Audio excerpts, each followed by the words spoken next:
There, we can finally celebrate the day of Christmas in complete and utter peace here in ye old London. The snow is just brimming with its glistening light. The fire is burning quietly. And wait, what's this? Um, I'm sorry, SCWRM comes, but your troubles are not over yet. It's time for you to remember who you are. Signed, We need to take our SS. place. Wait, we need to take our place in the circle of life?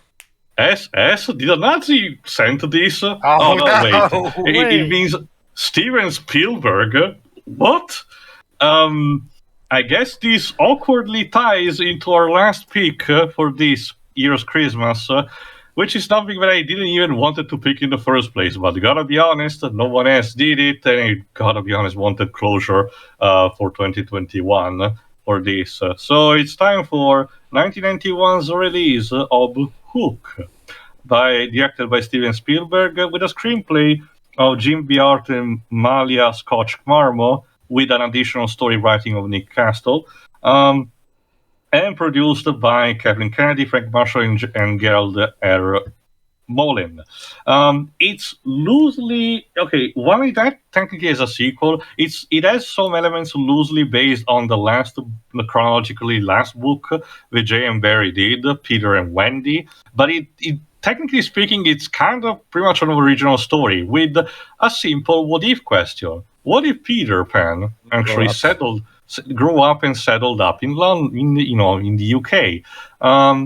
It's kind of funny. Jova did notice our commentary event over the years, where basically looked backward in terms of movie releases, but chronologically in the growing up of Peter's life. Again, unofficially, sure, there are technically more connections with Peter Pan 2003, since that was intentionally conceptualized as a sequel to this movie. But to be honest, Pan also has some cheeky elements of can be connected to this. Which is ironic, given how that one was Warner Brothers, but still, ties be ties. Like I said in both commentaries, I'm pretty convinced personally that this movie was very influential in the Little Prince movie that we did, because it's a very similar concept as well. Again, this was also kind of a risky move. It was done in a time where these kind of scenarios were unheard of, basically. Blasphemous. This was before Disney practically wrote the book on, hey, what did happen happily ever after? What's funny, Spielberg originally wanted a conjunct production between Disney and Paramount to be following the storylines of both the silent film done in the 20s, apparently there was one, I actually didn't know that, and the actual animated Disney movie of the 50s. So again, he wanted this to be more connected, and to be honest, you can technically connect this to the 50s movie, considering that one is more or less a straight adaptation of a book. You know, what's even more ironic is, having now seen this movie, I wonder if this may have also inspired Disney's own sequel, Peter Pan 2: Return to Neverland. While we're on that topic, hey Disney, where's my Disney Plus release of Fox's Peter Pan and the Pirates? It's coming eventually. We've just got it on a backlog. Come on, dweebs, you're English. Say the line. I don't believe in fairies. That's not it. It's 2021. Well, Dweebs just murdered some fairies anyway. No, it's just no. You said the line, and I said it. It's from Hook. No, it's because of all the adaptations, the one that stays the most true to Jane Barry's original novel is actually that one, and it's criminal that it hasn't had a single home video release, not a single one. It's a keep sucking the tips kind of thing. But anyway, I think within the enough we can explain more as the movie goes on. So start your copies, since apparently for the time being the movie's on Netflix, before the old TriStar logo, the one with the horse running towards your screen. In 3, 2, 1, click. We mentioned before that this has some ties to Peter Pan 2003. That's because the producer of that movie was the father of the producer of this movie, who sadly passed away in the unfortunate car crash involving him and Princess Diana. So, this movie is, well, there's no better way of putting it. It's a titan among a lot of film designs here and there.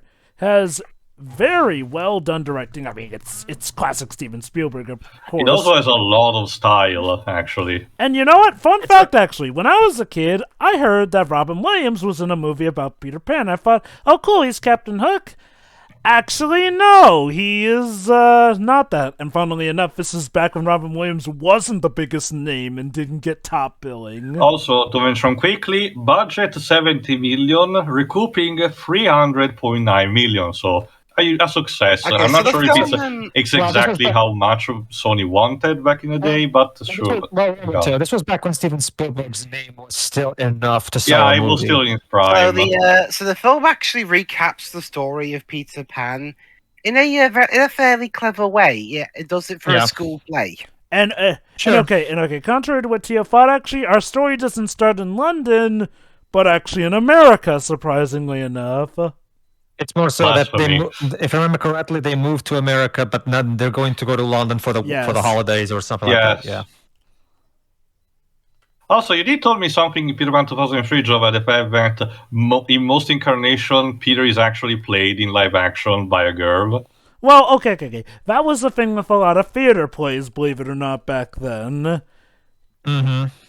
Because, a girl could actually, be like a boy, look like a boy even at an older age sometimes, and well... It also has to do too that if you go back and look at the original illustrations, Peter's body looks pretty. It doesn't look like your typical boy. This is why the Disney adaptation made him look like a fucking elf.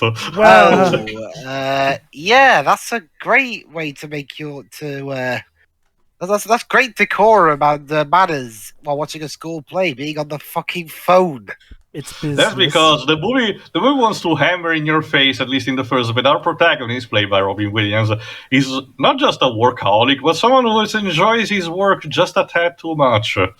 I'm gonna go one further. I think he starts off this film as a massive douche. Well, that's complimentary.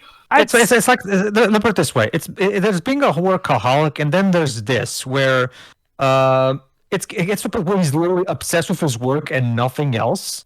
Like, and it makes you wonder how he got this way. I kind of wish we could have gotten some kind of not necessarily like a full blown flashback, but some kind of context for for how things got to this point, because it really is worrying, because this kind of thing is genuinely psychologically worrying.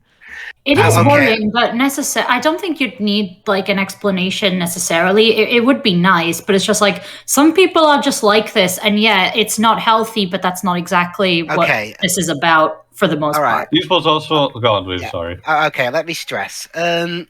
Yes, I'm not inherently against the idea of a movie's protagonist being a dick.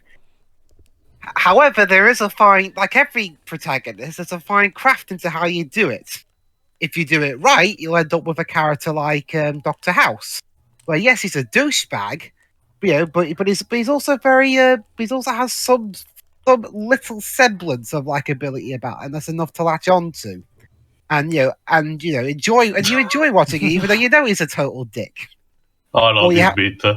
If you do it wrong, you have examples like this, where he starts off as a giant douche, Spielberg. and in fact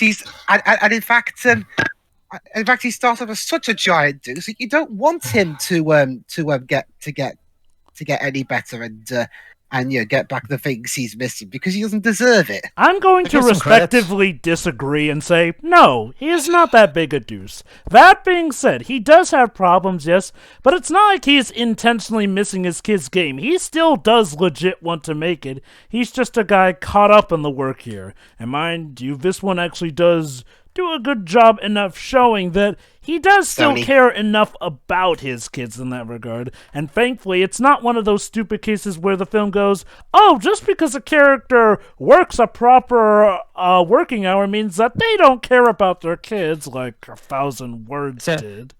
I'm not against this idea, because I can understand the idea. He's become the opposite of what he once was in Jim Barrie's original novel. That's kind of the whole point of this. I understand the idea. I just wanted a bit more context for how things got to this point. I mean, all we've seen so far is that he just misses stuff just because he likes working. No, He's trying to get there, but it's like it is having an effect on his kids. Like he does it enough that it's like, yeah. You also have to remember this was the 90s, the period. Well, okay, the start Beginning of of the 90s even. But yes, Jeva? I'm gonna agree with Shiroi on this. That yeah, I mean he still does care about his kids enough. Like again, I don't think that he's this uber douche who clearly doesn't care about anyone. He's just someone who's lost sight of something in the work and success here. I do agree also that we don't really need this big explanation of how he got this way. It's actually relatively self-explanatory. The joys of parenthood led him to eventually, well, get into the work life here and there, and well, he became a workaholic off of it. Also, yeah, Panem, easy Yeah, Panem. okay. Yeah, does he... yeah, that's the thing. Yeah, he misses his son's game. I'd charge him. But then he immediately goes back to... Also, to Jingo on his work made a phone. joke similar to that. But Allow me. See, here's Hold my issue. Hold on. Tia wanted to say something. no, I wasn't to mention. This was also the 90s, the period where movies wanted to also hammer in your face the exact opposite, where children were basically assholes who basically wanted, believed that their parents did not love them just because they spent a lot of time working. So again, this was kind of the polar opposite of that. The hell's up with this kid? Yes, Pedro. My issue with this is that okay, like I would totally be willing to go with what Jova just said, but at the same time, I still think we should have seen a scene of him apologizing to Jack because we never actually seen him apologize for doing it, did we? Where? No, where Jova's mentioned we're about to get. Okay. But I think it should have been immediate, though. The fact that he only waited until now to do it. Well, okay. To be fair, Jack wasn't there in that last scene, and well, we're pretty much cutting to a scene of that essentially.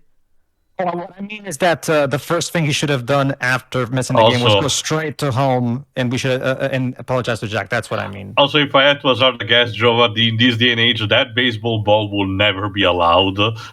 Oh no! The baseball bat would be allowed. Like that's not the bat, going to the actual speared ball. The ball on like the plane, like that, like kind of. Wait. Does it count as a potential object that can be used as a weapon? Yeah, I'm gonna take that as a yes. Okay. The ball would have still been. He is a child, you dick. Let me finish, Dwibs. The ball would have probably still been allowed on the flight. Like, it's not metallic. It's not a gun. Yes, it could arguably be used for bludgeoning. But if that were the case, then we pretty much would outlaw any amount of heavy luggage whatsoever, which could be used to bonk someone. So, also, like, you wouldn't be allowed keys on a plane either, which, you know. Some apology, Peter. Let me just close my side of this argument by saying just one thing. If I was a woman and my husband was behaving like this, I would divorce him right there and then. From the sounds of it, he's done this. From the looks of it, he's done this plenty of times. I will say about the whole behaving like a child thing, it's like, yes, he is a child, and he's absolutely... he's absolutely going to behave like a child, but... There's, they're on a plane. You don't, let your child throw things around when you're on a plane. Not to mention, it's not impossible to break those windows. Yeah, okay. I think, to be fair to this movie, honestly, yes, Peter has clearly... Oh, God. Oh, yes. Yes, Peter does have some faults, but it's not like, Jack is completely flawless himself either. Yes, again, there are some nuances to take in here and there. And yes, I get being a child, that doesn't always give you the right to act the fool in that sense here. And you actually did something that could get them killed just because he's a child. Yeah, you're still gonna get scolded for that. It's kind of... Have you ever... Oh, sorry, go ahead. Go on, Shiroi. Have you ever been on, for those of you who, didn't have a problem with that scene... I understood. Okay. Okay, let me check the replays. He means that, by the way. He means that. No, I get the double joke, but no, what I was saying is, have you ever been on a plane sitting in front of a child? Oh, God. Kicking your back, Like, listen, I have no tolerance for children on flights. Here's Grandma Wendy, played by the legendary Maggie Smith. Yeah. Oh my she's god! wonderful. You know, Wendy being Professor McGonagall actually makes a lot of sense when you think about it. I'm gonna have to say it. He looks at Wendy with more interest than he does at his own wife. To be honest with you, at least in this opening. There are minutes. some unfortunate implications, I know. Well, but, okay. To his credit, Wendy is more or less his kind of adopted mother. Yeah. Oh, yeah, I basically. understand. I understand that. It's just that like it's kind of weird. Anyway, let me also mention quickly the rest of the cast. Toodles, as I mentioned, is played by Arthur Malef, which sadly passed away in 2013. But he has a decent-sized career. He was in the first Halloween movie. There's that.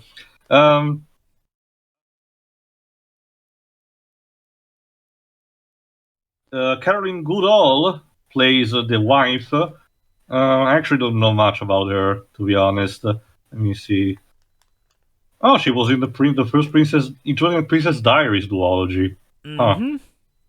The child is played by Charlie Cosmo, which did not have much of a career after this. I don't know who plays the daughter. Amber Scott. Amber Scott plays the daughter, but I don't think she had a career as well. So she's not going to go on to be the next Scarlett Johansson, I guess. No. Yes, by the way, the son is called Jack. I've always wondered if it was meant to be a slight nod to another English fairy tale, Jack and the Beanstalk. But again, there's no actual connection made. But it's always been something that I've always wondered, even as a kid. Oh, this phrase. Remember that. Oh, guys, I just had a huge irony-gasm. Oh. Anyway. Oh. I need a cigarette. Oh. Do you even smoke? Okay. No, I do not. Thanks for ruining my joke, Shirai. Now, basically, going back to what Tia mentioned, though, you can notice that there is a lot of inspiration taken from the Disney Peter Pan one, even so much to the point of, Hook being on the left hand instead of being on the right as it is in the books. Again, also the cinematography. Again, Spielberg in his prime, so I know that it's basically playing on easy mode. But but still, it's very impressive compared also with the set design. And again, the 2003 movie also has, if I recall correctly, the design of the house and some of the furniture almost identical. And also, it has to be mentioned, the score done by John Williams. Of course. You guys actually played the Sega CD video game? It has a score from the movie, the actual literal tracks taken from the movie. Okay. I like to imagine Wendy specifically got that hook-shaped handle sometime after the time in Neverland. For irony. Just for the theming. I mean, look, the old children's nursery has an entire banner proclaimed a hook, so I guess Wendy... Well, okay, I guess going off at the 2003 film, it kind of does make sense that Wendy would want to sort of remember what's Hook. also the best... Wait, the Sierra Club report? I was also about to mention. The best thing, the hilarious thing about it is that despite all these years watching this movie and everything, I still cannot grasp properly what our protagonist's job is supposed to be. He's a generic businessman. I know, but what product are you selling? Actually, actually, let me look it up. Actually, just see if there's something there. Peter. Peter. It's called a holiday for a reason. Can't you take a break even for just a minute? Oh, wait. Seriously. Okay. So basically, he's a merger and acquisitions lawyer. Yeah, so basically, for the purposes of the movie, he's just important. Oh, right. Man. He's a lawyer. There's a joke also later on based on that. Pretty much. Yay. Okay, how far are we into this film? Okay. 15 minutes, Dweebs. So to his credit, Dweebs, they were literally kind of getting all out and up in his business, and yes, I get it. It makes him come off as a jerk. That being said, it is an important aspect of his job here and there. Like we mentioned in Deck the Halls here. Yes, it is good to be all family togetherness, but it's also important that you have a job to keep your family from going penniless as well. Now, granted, yes. how the movie portrays it. That's my biggest problem. Well, It's more like the opposite of what Dibs is saying. To me, it's more the fact that the movie is hammering it into your skull and said, "Work bad." Yeah, that's the issue as well. Look at this. I want to remind for the audience, 1991, these models were expensive as fuck. Let me put it this way. I think the problem is that the movie lacks balance. Like Jova said, yes, we should have a balance of family time and business time / work time. I think the movie lacks that balance because both Peter and even Moira herself, is being a bit unreasonable by what exactly do you think you're accomplishing by throwing his phone down the window? Take the batteries out or something, not chuck it out the window. You know how much those things cost? Oh yeah. I don't think, if you don't want to give it to me, I can sell it on eBay. That thing must be worth a penny considering. Now that I do agree. Now that I do agree is a bit of an issue here. Like again, I don't believe that the movie is portraying him as this massive douche, but I do feel like the story does seem to suggest that work is bad and never. Well, okay, it will eventually go into his side of the argument. Fair enough. But it is also about where they could stand to do it a bit more. Granted, to be fair, that was kind of the deal in the original. Oh God, Nana's offspring. No, Peter, it sounds like you're being buried alive. How's his place going to interpret? Maybe it's the Colombian, that's a thing, Liz. Keep in mind how Nana just also thing, because there's going to be a great joke payoff for it at the end of the movie. Also, Jack, are you not having a cold, being like that in the middle of the fucking winter? He's more in warmth than cold. And yeah, so Wendy's actually reading the actual story. In fact, I think she's gonna say in a second that it's implied that Jane Barry was a real person in this and that's took a later inspiration. line. Oh, okay. I remember when your father came in for that one, dude. Dad did what? Never mind, dear. Never mind. There you go. I've always read it as Wendy became a writer and she wrote the original. No. She just mentioned that the neighbor was Jane Barry, apparently. It said there? Okay, yeah. Sorry. It's kind of cute. I haven't seen yet Finding Neverland, the movie that talks about the life of Jane Barry, but this is actually a cute interpretation. You just reminded me, there was such a missed opportunity in Finding Neverland. We nearly got to have Dustin Hoffman in a Hook costume, but he actually refused, saying, I've already played Hook and I don't want to do it again. Basically, fair enough. I can accept that. To this movie's credit, I do feel like this movie is trying to go a bit hand in hand with the original Peter Pan story, which is mainly from the perspective of a child against that of an adult. And at first, the adults seem like they're outright dicks. Until the story does go deeper into the nuance of that. My take on this is that this is this movie trying to, go hand in hand with that.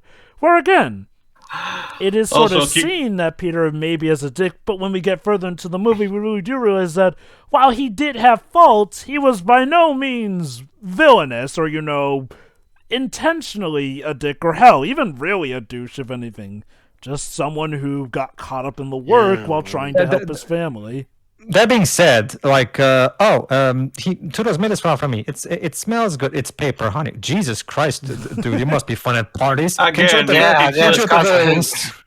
it's the subtlety that it's, or like the lack of non-existence. Yeah. Also, keep Maggie said.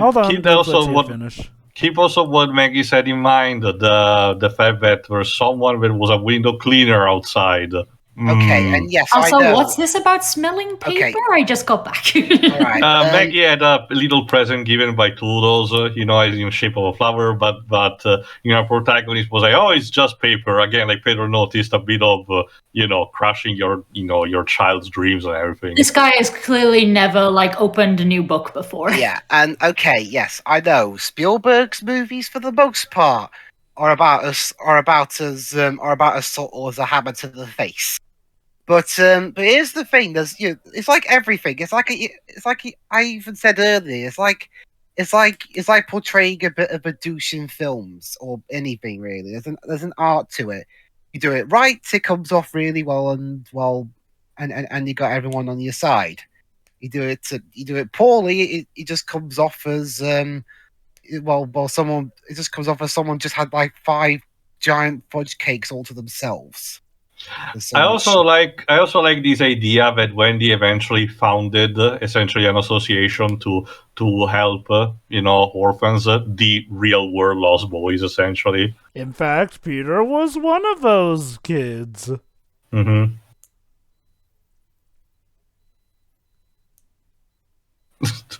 Robbie Williams forgot his line. We'll say he was choked up. Well, still better than what Heisenberg did in BVS, I guess. Wait, what was I? What was I saying?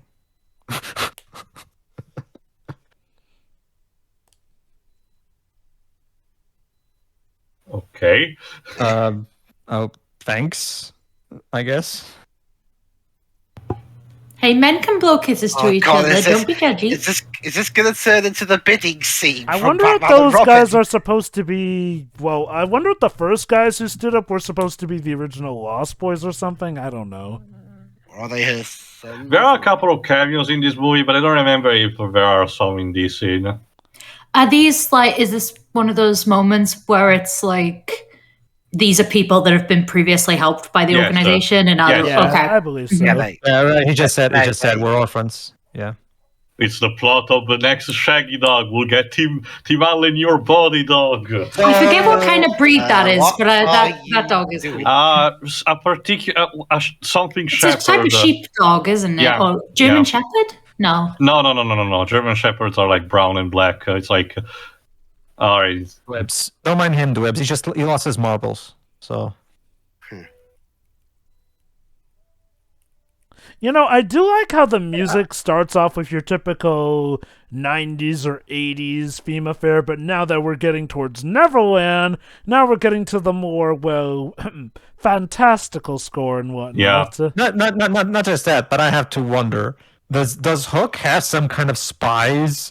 Apparently, there was someone. Maggie did mention about a window cleaner who also stole the baseball bat. So he added, if it wasn't he himself, it was a plant. Maybe it was me, actually. Hook apparently had some kind of inside info that Peter would bring his kids to Wendy's house considering that specific night. Again, Peter, considering what we know, it could have been me, actually. True, it could have been, actually. Oh, foreboding.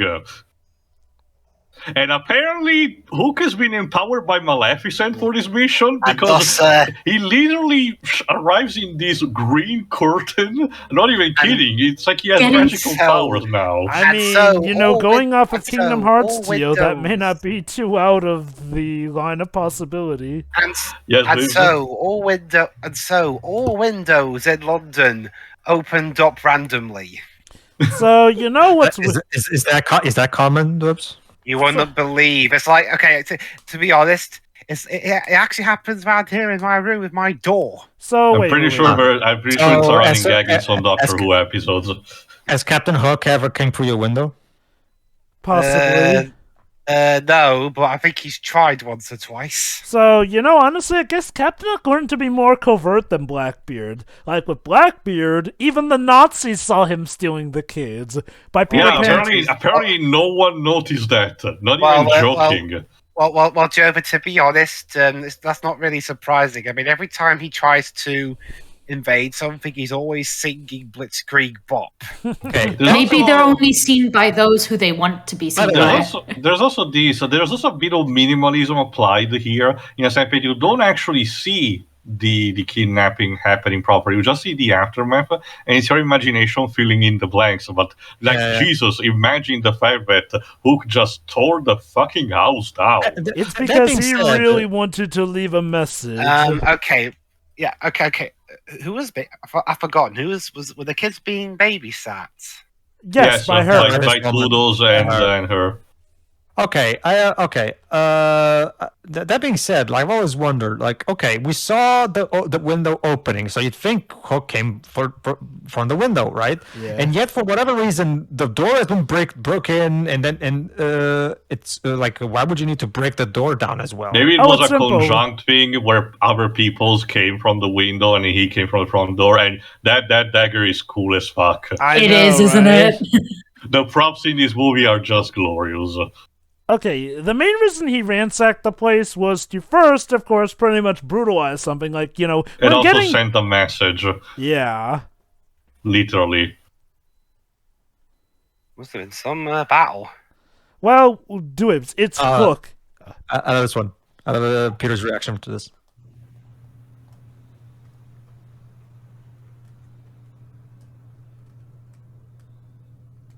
It's not the doctor. It's not the doctor.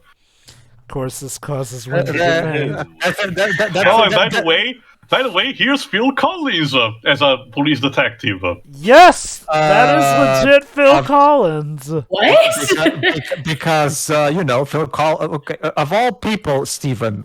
I get That's that such a you. random cameo. That was brilliant. Steven, I get that you and Phil are friends in real life. I get Oh, that. they That's are? fine. They are. That being said, he's not an actor, Steven. You are aware of that, right? I mean, he's a okay. singer. Okay, to be fair, I feel like he does the part just fine. It's just Well, a he's not in simple it that cameo, it's long really either. minimal, but still. But it's so random, though. Well, that's the thing, that apparently he had a longer role, but It was cut away. apparently had something to do with Hoffman. Hoffman wasn't. Oh. Okay, I get it. Hoffman is one of those guys who hates Phil Collins, and no, I will not work in the movie that has Phil Collins in the role. Still, again, like Jova said, Hook managed to do in all of this without being noticed by literally anyone. He literally committed the perfect crime. He really did. Just said. Maybe we should I'll wait till she returns. Go on. But yeah, again, maybe Hook just learned from how loud Blackbeard's kidnappings were that he can do it better. And yes, folks, I will be running on the headcanon that this is related to the Pan film, which also means that technically at some point, Peter and Hook were still friends at some point. Also, Peter and Wendy. That's going to be the name of the live-action remake that's being made by David Lowery, the director of the Pete's Dragon remake. And again, I'm looking forward to that one. Don't get me wrong, the Pan movie was horrendous, but part of me really does kind of see just how much more crazier things could have gotten and how they were going to, explain that the best of friends, Peter and Hook, became the greatest of enemies. And also sorry, go on, please. Also, Jova, one thing about this movie that I do find kind of funny What? is that this fantasy family-friendly movie had its story co-written by Michael Myers from Halloween. Wait, like the actual actor co-wrote this? Yeah, Nick Castle. He played Michael Myers in the '78 film. Plus, he played him a little bit in the Maybe he came up with the idea of showing how brutalized the house was. Yeah. Okay. Sorry. I made a faux pas. It's not a remake. Yeah. Again, surprisingly enough, thing that I obviously didn't notice as a kid, this also takes an element from the book. The idea that if you actually, distance yourself from Neverland, you eventually forget about it. Yeah. Oh, also, I have to mention this from before. Yeah. Did you notice what Wendy said earlier at the beginning of this scene? She said, "In a crisis, we English make a cup of tea." So that seems accurate. So basically, what do you do in London when your kids get kidnapped by a criminal? We make a cup of tea. I mean, I guess it helps calm you. And from what I hear, Britain had to make a lot of tea after the Boston Tea Party.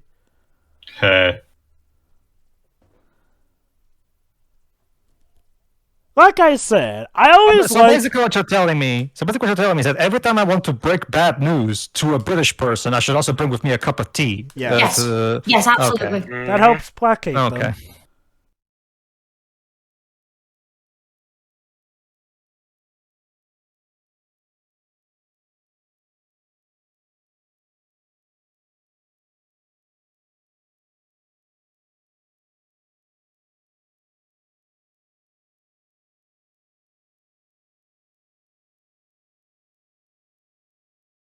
Allow me to remind you, you're a wizard, Peter. I mean, shoot! Wrong line! There you go, Cito. Maggie, you'll have to wait 10 Who did years that? for that I wonder bit. if that was one of the illustrations Yeah, from the that's original one. book. That's one of the earlier illustrations. Yes, that's why they usually That's typically pretty cool. get girls to play because as you can see, Pete doesn't look like your typical boy. As you can see. Yay, whiskey! Yeah, let's just... Well, hey! I emptied everything during the Cats movie. Don't worry, movie. All right. Okay. I should preface something. I don't hate. Okay, contrary to what my tone has been, I don't hate this movie per se. It's just the bits that work do work, but the bits that don't really piss me off. Anyway, For me, it's one of those things where I really dig a lot of the movie, but yeah, it is still a flawed movie. Go on, Jova. I mean, to be fair, how would you react if it turned out you were actually King Arthur or something? I'm pretty sure you might drink if you figured out that you were the fictional character. Funny enough, I forgot. I understand. I forgot like Theo which year said, came. like Theo said, this selective amnesia thing comes from the book anyway. Go on. Theo. There's also I forgot which year came out. There was also a Superman alternate universe story that's similar to this, in a sense that this boy grows up with learning stories about Superman is fictional. Eventually, while learning up that he is actually the real Clark Kent. So, and now we're going Firefly from Hell. That's honestly, that's a great way to describe her. Okay, and now, ladies and gentlemen, we have ideal casting if I've ever seen it. Julia Roberts as Tinkerbell. That boy did pay the unfortunate implication because, Julia Roberts apparently was such a hard actress to work with that Spielberg completely renounced the idea of, Jesus Christ, of working with her for the rest of his life after this. Really? That's the thing here. Julia Roberts in general is overall known to be incredibly egotistical and just an overall really unpleasant person. I found the reason. No why wonder she was made the evil queen Go ahead, in Mirror. All right. I found the reason she was such a hard ass on this movie. She had a mental breakdown because her wedding to Kiefer Sutherland was called off. To the point where she left California and hid in Ireland until Spielberg said, "If you don't come back immediately, I'll fire you." And she even had to be hospitalized for nervous exhaustion. And not to mention the crew, and her behavior was so bad, the crew gave her the nickname of Tinkerhell. And then Spielberg said he wouldn't work with her again. So she's female Val Kilmer. I mean, hell, right down to the fact that her bad behavior was due to a divorce, just like Val Kilmer with Diamond and Dr. Moreau. What was with a lot of these movies we've done lately, and one of the actors or crew going through a divorce at the time of production? Oh god, it also happened with Deck the Halls as well. Oh, she referenced the poison thing. I don't remember if she mentioned that in the Italian dub. Jova, that Family Guy cutaway didn't come out of nowhere. It really is on point. Me. Oh boy. This bit. Like I said, Pedro, maybe it was ideal casting that she was... I guess Tinka's built up an immunity because she's faking this. Yeah. Or maybe she's just fucking with him, even with the whole everybody like a fairy dies. She's fucking with him. Well, that's the thing, though. I mean, we have seen it kill fairies before, at least in Peter Pan. Spoilers, later on in the movie, it is basically confirmed that it's still a rule that applies. So, like I said... Maybe he has to, truly believe it, because he just said that out of, spite, so it's like... Also, nice throwback to the theater play about how they normally ask the kids to clap their hands if you believe. Also, what I was actually going to say was, this is very similar to how he dressed in Flubber, and I can't stop thinking about that movie now. Okay. I have sort of a love and hate relationship with Flubber. I know I shouldn't laugh at some of the jokes, but gosh dang it, no matter how many times I look, I just can't resist. And yeah, Tink's apparently gotten very strong since last they met. I might pick that movie at one point. Totally. it's like I said, like Oh this my is god, she's being kidnapped! Yeah, technically, Tink just kidnapped Peter. And again, aside from Toodles, nobody fucking notices that. Oh, wait. Look at that. Get me sure, that couple that's kissing on a bridge, that's George Lucas and Carrie Fisher. Why? Why? I don't know. Because Spielberg's friends, I guess. Oh, by the way, fun fact actually about Spielberg and Lucas, believe it or not, the two had something of a friendly rivalry. Some say it started ever since George Lucas got his head caught in the animatronic known as Bruce. And no, that actually did happen during the making of Jaws. Sorry. Also, I hope you were not expecting the natives, because they are not in this version. And again, Spielberg probably just dodged a bullet with that one. Again, I don't get it. Why is it that only the Peter Pan 2003 flick has thought, hey, let's just get Native Americans to play the natives? Okay, well, two things. One, or we could do what Joe Wright did and have no connection. I love this set design. Same. Yeah. And two, to continue on from something a bit earlier, more about Julia Roberts' for lack of a better word, behaviour. When she came back from hiding in Ireland, she complained about everything: the script, her outfit. Like they had a blonde wig that would help her resemble Tinkerbell more, but changed it after she threw a fit. Oh god! And there's something else at the end of the movie, but I'll bring that up. Also, among these pirates, we have apparently musicians David Crosby, Jimmy Buffett, and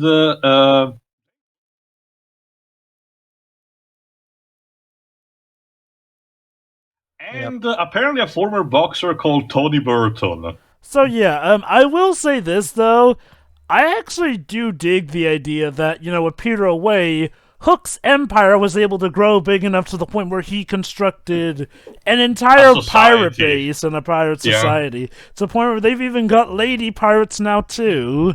And again, I do feel like this does tie in well with Peter Pan 2003 and such. And it's an interesting take with, Java. Wasn't it the usual idea that after the film, Peter Hook wanted to just sail away to somewhere else? Well, okay, it wasn't so much Hook's desire, but it was mainly the desire of his crew to finally get to sail away, which could kind of, and Hook kind of did agree with, but I can totally buy that after finally killing the crocodile, he'd actually be fine with hooking up in Neverland and pretty much becoming the legendary pirate. Also, I have to point out that line that Peter just said. Are you related to Mighty Mouse? Wow, that's a reference. That was a reference for the older crowd right there. Sparkle, sparkle. Oh, by the way, I will say this: I do love this film's build-up to actually finally revealing Hook. Yeah, the namesake. Bob Hosking, Super Mario himself as me, possibly one of the best interpretations of the character. That's right, Smee's apparently the talk of town among the ladies. He's still the first mate. I get the idea with this, Spielberg was like, maybe the Disney version treated him too much of a joke. Let's try to remember that he's the first mate. And honestly, Smee is kind of awesome in this movie. Yeah. Oh no, the best thing, Hook and Smee are the best thing about this movie as far as I'm concerned. I mean, there's also a reason why the movie is titled about Captain Hook himself. Also, that pirate ship design is pretty freaking awesome. Again, whoever did these sets deserved an Oscar, seriously. Like, that's the thing about this movie. It's oozing with Spielberg charm in almost every porous and way. Yeah, I really wish Spielberg would go back to making movies like these. What is he doing? Oh, bloody hell! Unnecessary. Cute reference. I'm sorry, Java. Could you repeat? What movie is he making now? Good Morning Vietnam. Side Story. Good Morning Vietnam. Like most of his movies are very so unlike this kind of movie. I thought he already made Good Morning Vietnam. No, that was the reference that I was mentioning. Not sorry, my bad. Oh, it's okay. But yeah, no, Smee finally starts to get more respect among the crew, and even Also, the humor is surprisingly on point. You'd think like this would be very juvenile, but no, it actually is more on point. And here he is, the man of the hour. Also, funnily enough, With a leitmotif. This actually, ironically, again, does work as a design that looks like it's aged up from Jason Isaacs' Hook. Again, granted, I'm willing to bet that with the 2003 Peter Pan film it was intentional.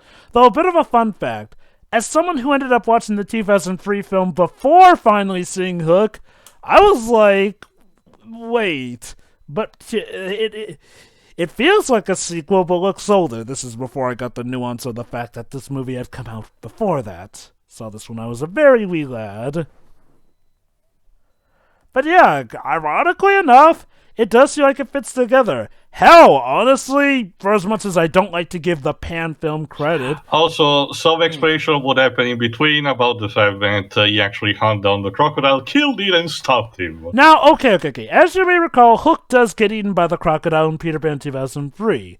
However, this could work, again, if we do connect this in the sense of the book, Peter Pan and the Scarlet Coat, wherein Hook does get eaten by the crocodile, but kills him by clawing himself out of the crocodile's belly and thus killing him. Also, Captain, are you saying there's an imposter by chance? Yeah, that's the thing. Don't get me wrong. This bit is funny, but it kind of comes out of nowhere. Suddenly, out of nowhere, Hook's like, "And who thought I couldn't do it?" And then he starts searching for anybody who might have doubted him. This comes a bit out of nowhere. It's funny, but it comes out of nowhere. Oh, here we go. This is the one played by Glenn Close.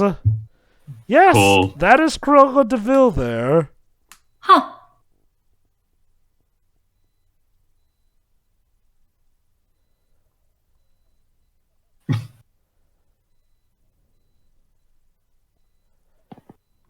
I made a fucky wucky.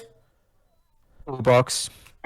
Okay, ironically enough, some people have pointed it out how this in some way can be kind of a parallel to the idea of having to take responsibility for one's actions as a man and whatnot and facing it onward instead of trying to escape it by lying, essentially. Jesus.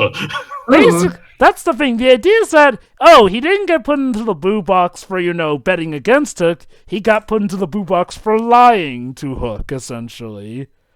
Which is, again, something kind of akin to the themes of this movie.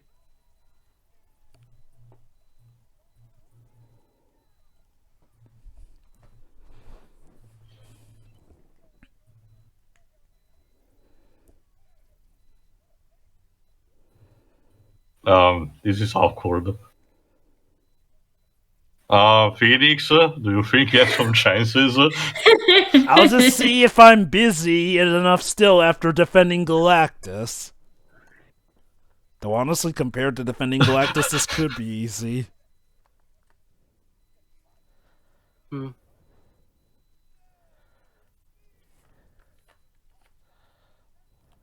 Flogging, flying. Well, we can't use the F word. All right, for Spielberg's part, there was one positive he took from making this movie. He got to meet Robin Williams. Mm-hmm. I mean, to be fair, yeah.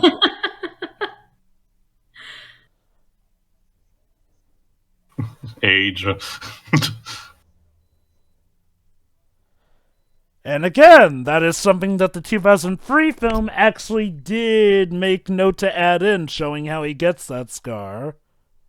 Yeah, that's interesting thing, because these films were made by completely different studios. This was TriStar and such Sony, whereas Peter Pan 03 was Universal. Again, remember the one linking factor, Dwibs. The producers were related. Again, the producer of this film was the son of the producer of Peter Pan 2003, because he wanted to help make the film that his son wanted to have be made.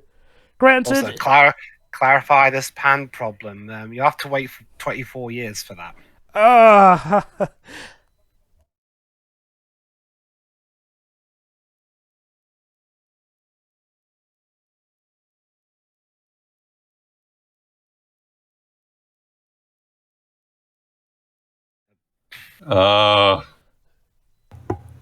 He doesn't he still doesn't quite get it. Yeah, he's not, oh no! I don't think he takes bribes.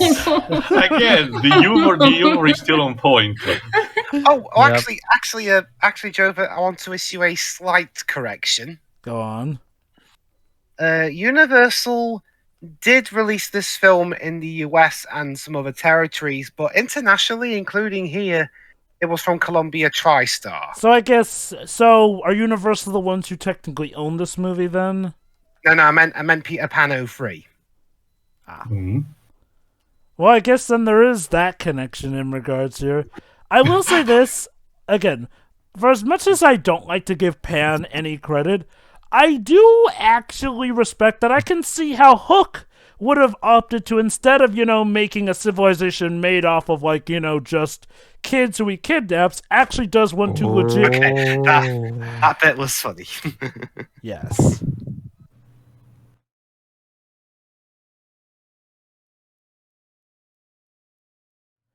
I do actually dig how the Pan film does imply that Hook may have gotten the idea of constructing a pirate society from Blackbeard, except, instead of just making it off of pure slave labor, he did at least opt to make it so that, you do well enough, you're treated fine enough, essentially. Whereas Blackbeard was just like, oh, you're lucky if you're not a slave, essentially.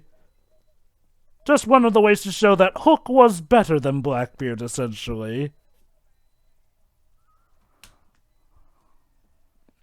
Now, I'm not quite sure if that's what the movie was trying to go for, but like I said, eerily enough, these three movies that we've been watching do kind of fit together.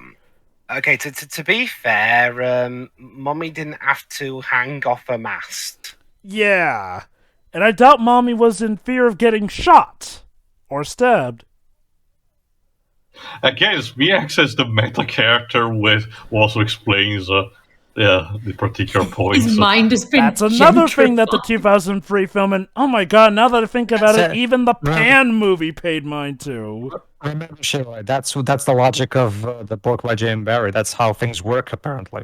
Smee is just omniscient, apparently. Yeah, that's a good point, actually.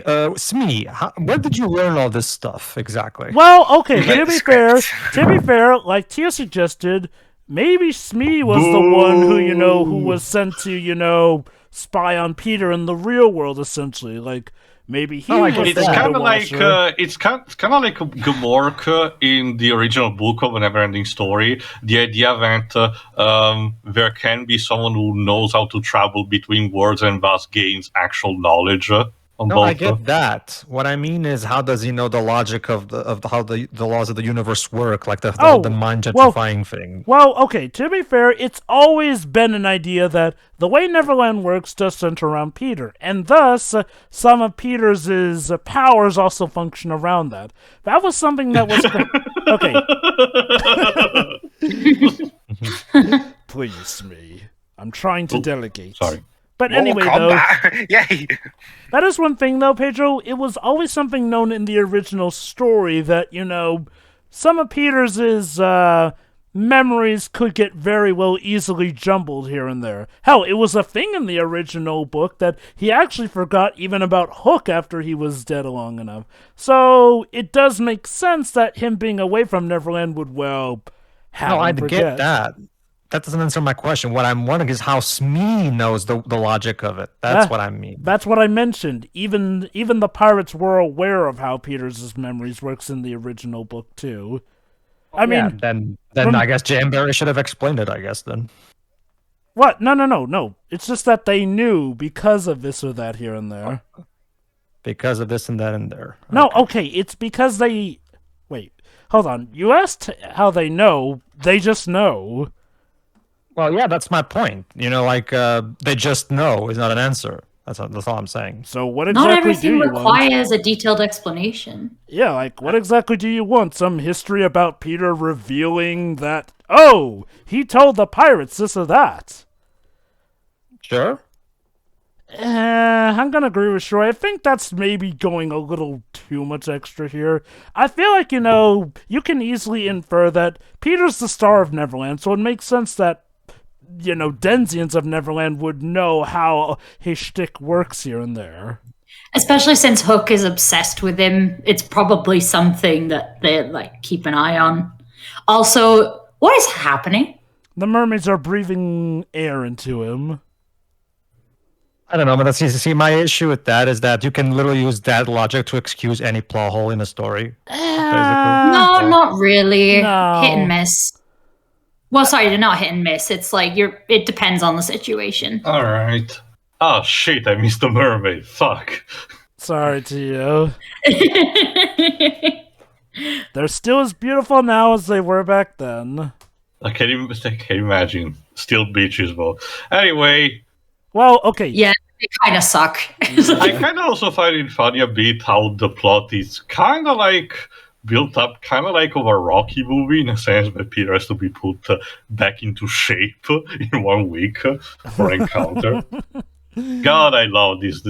Everything about this design of this movie oozes so much beauty. Oh shit! I know, right? Joe. Yes. Have you seen Finding Neverland? No, but I do know the details about it.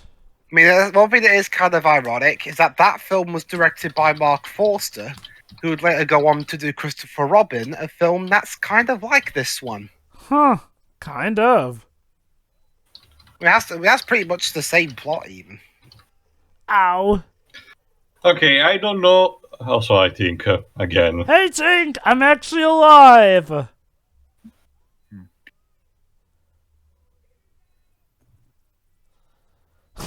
I thought he was going to say, I believe I can fly, though it's a bit too old for that song, isn't it? It's never too old for that song. Okay, aside from the one that is about to come, which is being the most famous, I actually don't know who plays the rest of the Lost Boys, if there's anyone particular who got a career afterward. Let me see. Well, I see that they apparently diversified over the years, so that's nice. Yeah, they're treated more in this case like an 80s street gang, surprisingly. Though granted, you do still have some that apparently dress older than some of the others too, which again you get the idea that some of these boys got the clothes that they stole from the pirates. Again, it's a story that it's not told directly to you, but the visuals tell you.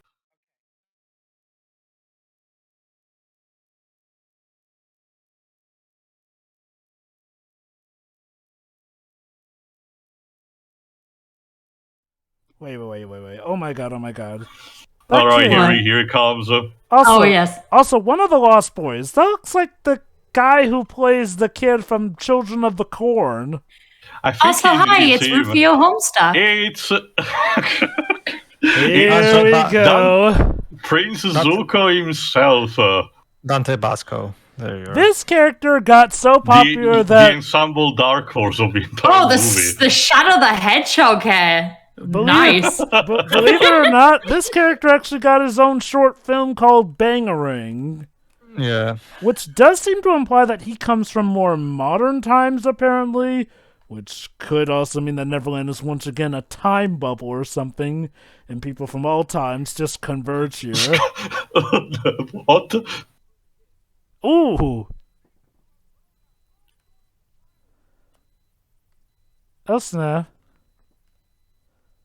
Oh, here you go. They're gonna kill you. Oh god, you're worse. Yeah. His voice I'm not that kind of lawyer, okay? I'm the good kind of lawyer. I'm not the heartless, coldless, vampire-sucking lawyer. Between this in 1991 and when Avatar started in 2005, Basco's voice hadn't changed one iota. It's kind of ironic, isn't it? I'm starting to think. I'm starting to wonder if Steven Spielberg. I'm Yes, starting to wonder if Steven Spielberg genuinely doesn't like lawyers because remember, they also call the lawyer in Jurassic Park the blood-sucking lawyer. So lawyers in Spielberg movies are kind of always seen in a bad light. Also, that blue screen. All right, okay, Jim. I asked earlier. Yes. What's the difference between diversifying the Lost Boys here compared to the natives in Pam? Well, okay, it's the obvious difference. The natives were, a group of Native Americans, essentially. The Lost Boys are a bunch of boys who comes from all different backgrounds, here and there. Also, I don't think that. Oh, go ahead. Before answering that, how did that joke manage to end up in the movie? What? Which one? The flower smelling his crotch. That's the thing, Teo. This was before Steven Spielberg decided to go all super family friendly on us. Also, to answer your question, Dreams, I get the same. I think it's more simple. In this case of a movie, it feels much more something that the director instead the crew wanted. Just for having an extra touch of coolness and doing something that has never and not been done that much in Hollywood. While with Penn, it feels like we were just meeting a quota to play it safe and say, "See, guys, we're such great people because we're so inclusive." Like it feels again, in Penn it feels more forced, while here it feels more like a thing that they thought up it would be nice. Also, I don't think, Jova, correct me if I'm wrong, but even in, the book, I don't think they had, any of them had really established races or ethnicities, and... Did they, or...? Okay. They're mainly just referred to as natives. Nowadays, when people think about that, they think, Native Americans, Indians... Oh, no, I mean the Lost Boys, specifically. Oh, the Lost Boys? No, they never. Yeah, okay, that's who I was asking about. Mm. So honestly, we could even believe that there were Black Lost Boys even back in the original one, which the Pam one did. The problem with the natives was, as Teal mentioned, it was uber forced diversification, and that's the thing. Despite all that, they still managed to screw up the one character who is more or less established to be a Native American, Tiger Lily. Yeah. Not only made her white, but they made her hook up with Captain Hook of all people. The guy who normally tries to drown her in these stories. Also, Dweebs has a point. Aside from maybe an octave or whatnot, Dante Bosco's voice more or less has stayed consistent. Yeah. In fact, he even wrote a book called From Rufio to Zuko, which makes me consider that he considers Rufio and Zuko like his biggest roles of all time. Not to say he hasn't done some other big stuff. He was great in American Dragon Jake Long, but still, though, when you think Dante Vasco, you normally think Avatar or Hook. Yeah, I remember watching that show actually. I mean, and also in hindsight, considering all the wasn't Jake Long's voice interest voiced by Katara? Oh my God, was she? Wait, really? I didn't know that. Mae Whitman? Seriously? Let me see. The Zutara shippers will be happy. And so yeah. It's his love interest. Considering all the Zutara shipping, American Dragon Jake Long did it. Of course. Now that almost... what? Maybe that's why the Zutara shipping was so strong back in the day. Of all the kids, the 5-year-old is surprisingly the most perceptive one. Well, that's ironically the thing. Sometimes it does take the youngest one to settle down, ironically enough. And they're all immediately convinced. Yes, John, I understand. Don't worry.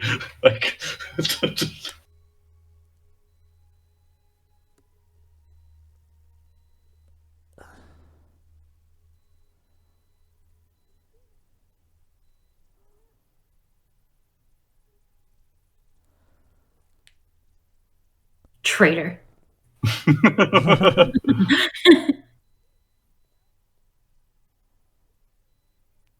You can tell that Rufio is still conflicted, not just for the real identity of Peter or anything, but again, because he feels his position is threatened.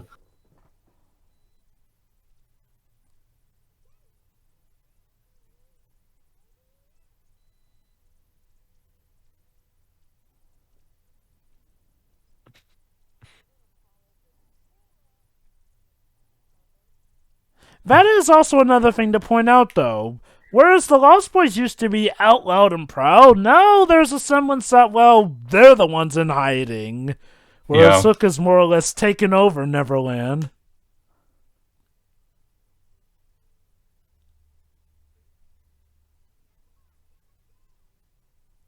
Give Sanctions more time? I don't know. Oh, goody. And now here we come to some of the best scenes in this movie. The scenes between Hook and Smee. I believe they were described as essentially, two old drama queens in a relationship, essentially. The dark humor is at its absolute apex in this scene. Check this out. Also, that food. Oh my god. It looks so delicious. What is this, an anime now? God damn it, was about to say. Hold on. Yeah. Hold on.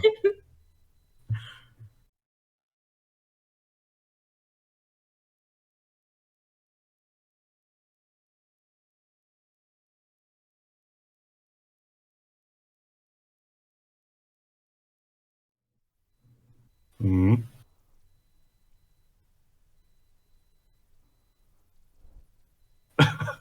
All right. Hold on.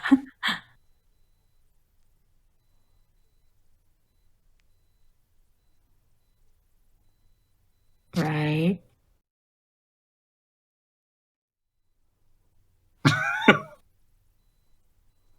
He's having an existential crisis. Captain? Hold on. Goodbye. Oh, here we go. Do you not have any rum on hand, dude? Oh no, Captain, are you getting dramatic again? Look, let's just play with the island, okay?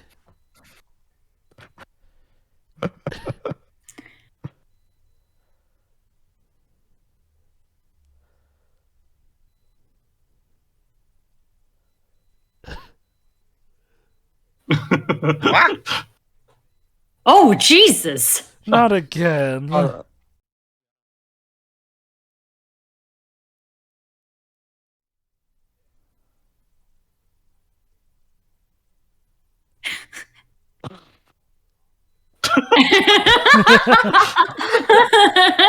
the record, that line was slightly censored in my country. Oh, really? Yeah, I did not say get off your ass.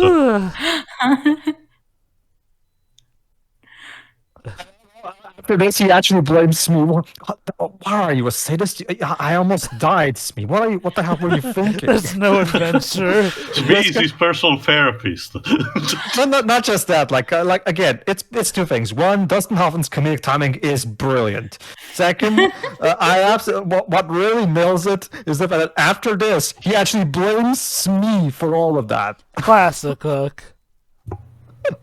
Like I said, those two are essentially a lovers couple at this point. I was gonna say, dude, you can do better. Also, that was supposed symbolism. That was actually supposed to be foreshadowing. Yes, the pirate ship was supposed to burn and sink at the end of the film.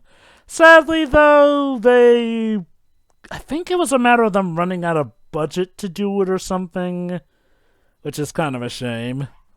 Mm-hmm. Yeah, based on this, judging from this movie, a very boring world, Captain. Mm-hmm. It's funny, I played recently the Ratchet & Clank games. I get the idea. There are actually a couple of, like a Captain Pirate and a First Mate in one of the games. I get the idea they might got inspiration from this for their, actual comedy beats. When it comes to pirate fiction, Peter Pan is always one of the go-tos for inspiration. That's just common. So here's the shtick, though. Hook actually has a point where... Spielberg, what's the angle? Sorry, go on, Joe. Interpretates me, not an apostrophe.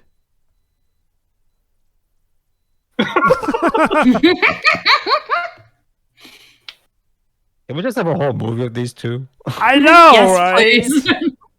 Well, honestly, I think I can see why the movie is called Hook. Yeah. In a way, it really does center around Hook. I mean, sure, Peter Pan's the hero, but Hook is arguably the reason a lot of people came to the theaters back in the day. Wait, little buggers. This is a PG movie, They said ass already. Not just. This was back in the day where the ratings board was a bit more lenient. But second, Ew. A flower sniffed Robin Williams' crotch twist. you know what's interesting with that line he said earlier, like me, no little children love me. Actually, Captain, me and my friends, we were always big fans of yours, even back in the day. So Same. That's highly debatable. Hell, I dressed up as you for Halloween on several occasions. He literally pulled the Flintstones right there. Him taking the credit for an idea someone else made up. Yeah, that's definitely. Okay, but like I said, what I really do enjoy about this theme is that it really does set the stage here and how stuff is kind of not quite, a deathly apocalypse, but it is an apocalypse of sort. Like, Hook has more or less taken over Neverland, but that doesn't give him satisfaction. Like, it's in a sense he's kind of tired of winning. Like he said, he always kills Lost Boys or Indians whenever he goes against them. It's Pan he wants to kill. And when he finally had the chance to kill Pan, well, he couldn't even bring himself to because, well, look at Peter right now. He's having a montage. Again, I really do kind of dig these looks into you. Again, what would happen if a villain actually did win? Obviously not permanently, but it's always interesting to see what a villain would be like in their time of victory. Hook, for all intents and purposes, isn't a great sense of victory. He's taken over Neverland. His greatest foe is, well, a mere shadow of himself, which was kind of what he tried to go for in the finale to Fox's Peter Pan and the Pirates, now that I think about it. Not to mention, and it also works for the other side. That's the Hook side of the story. The Peter side of the story is all about how, again, Peter in fiction has always been a symbol of childhood wonder, childhood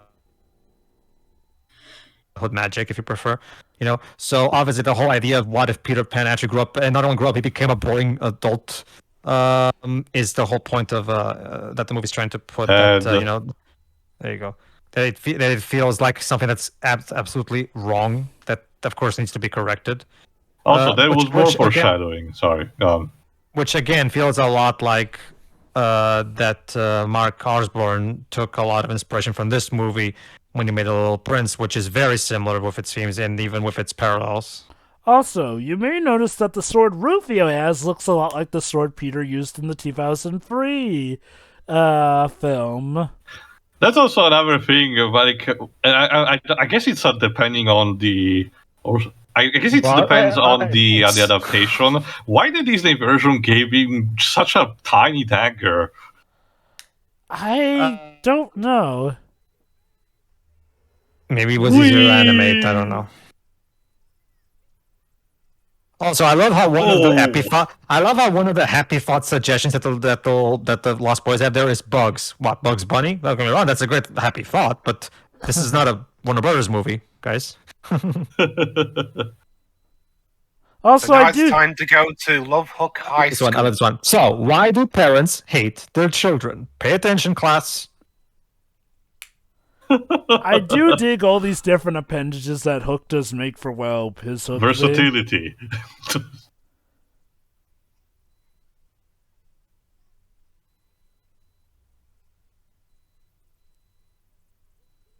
Ooh.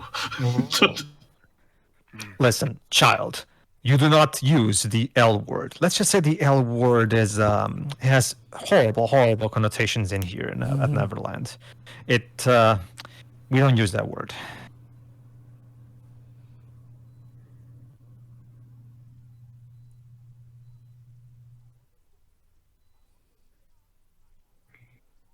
Is he okay?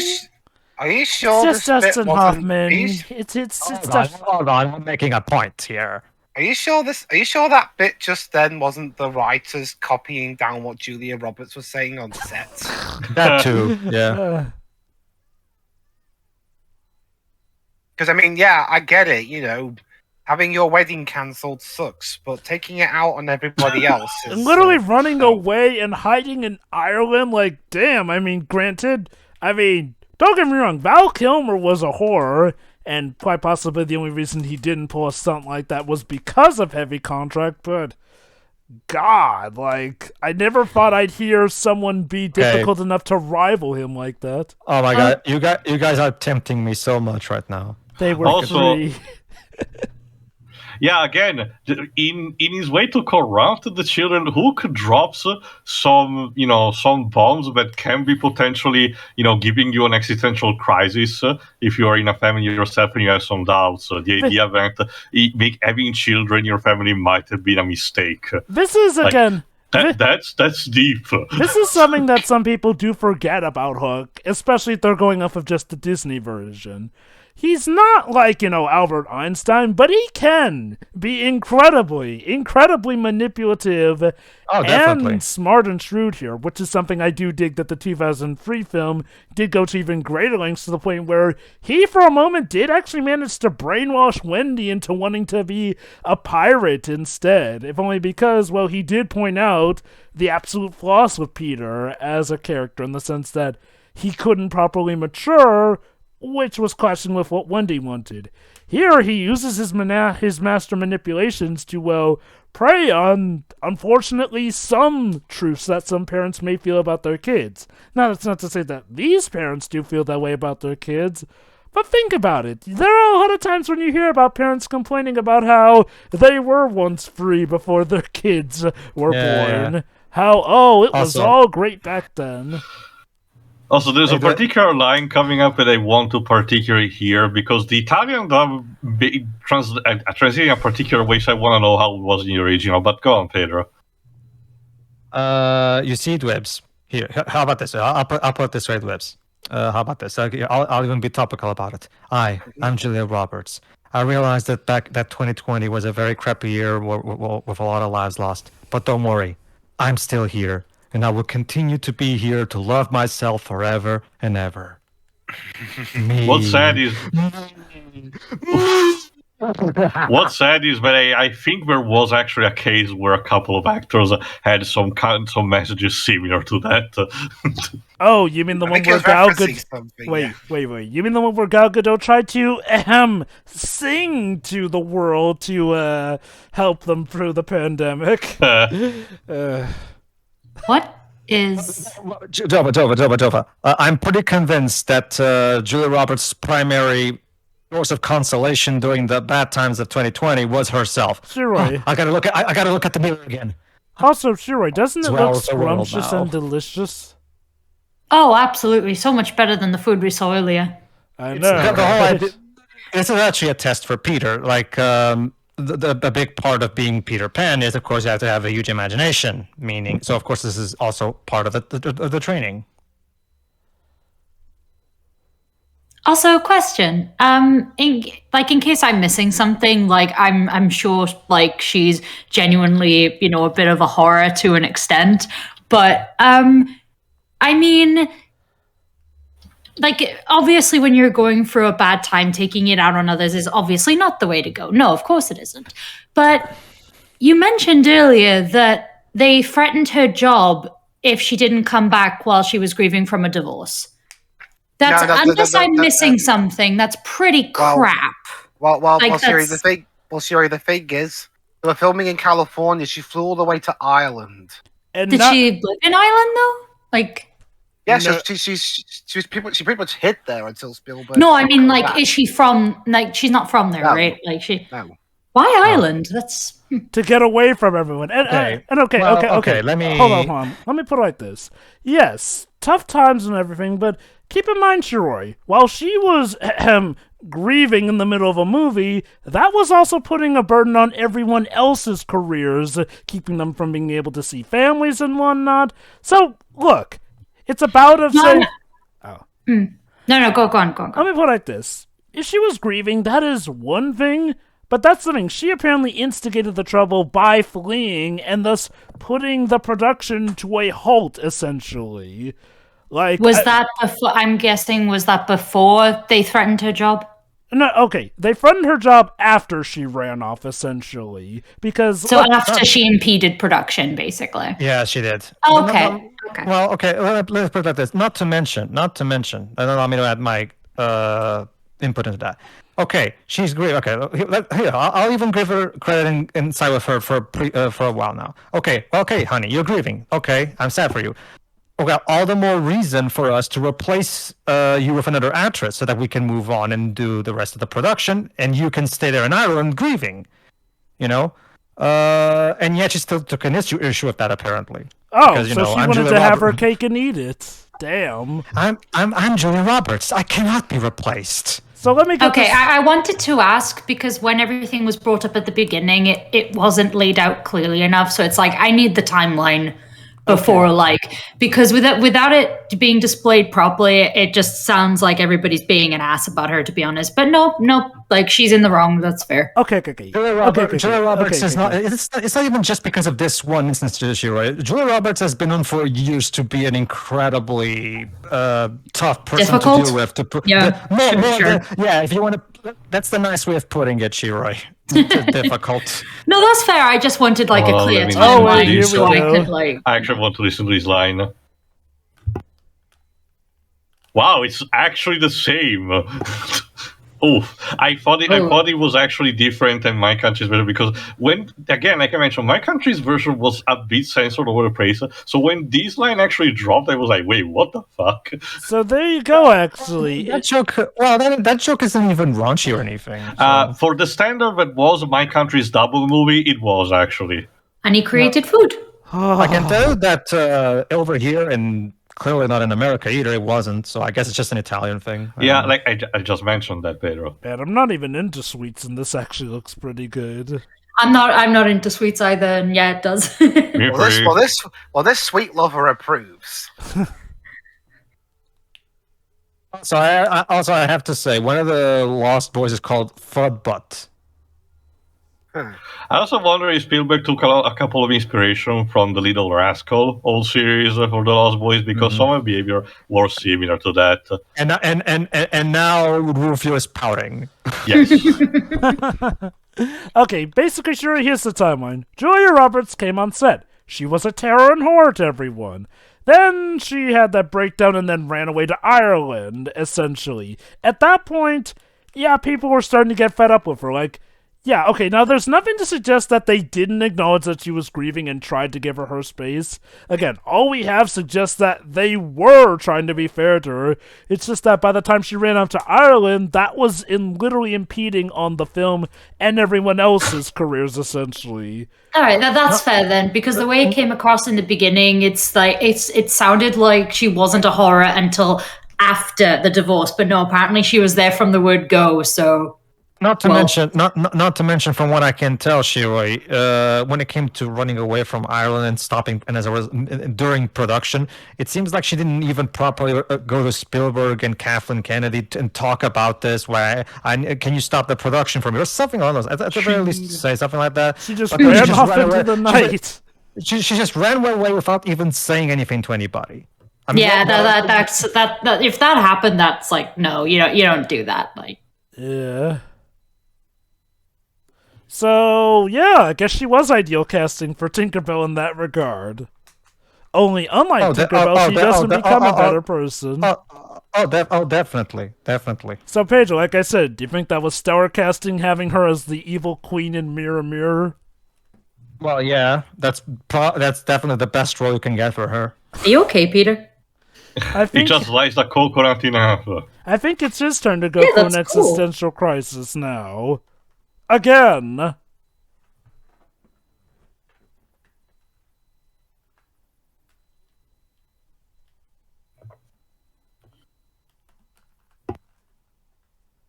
Mm-hmm.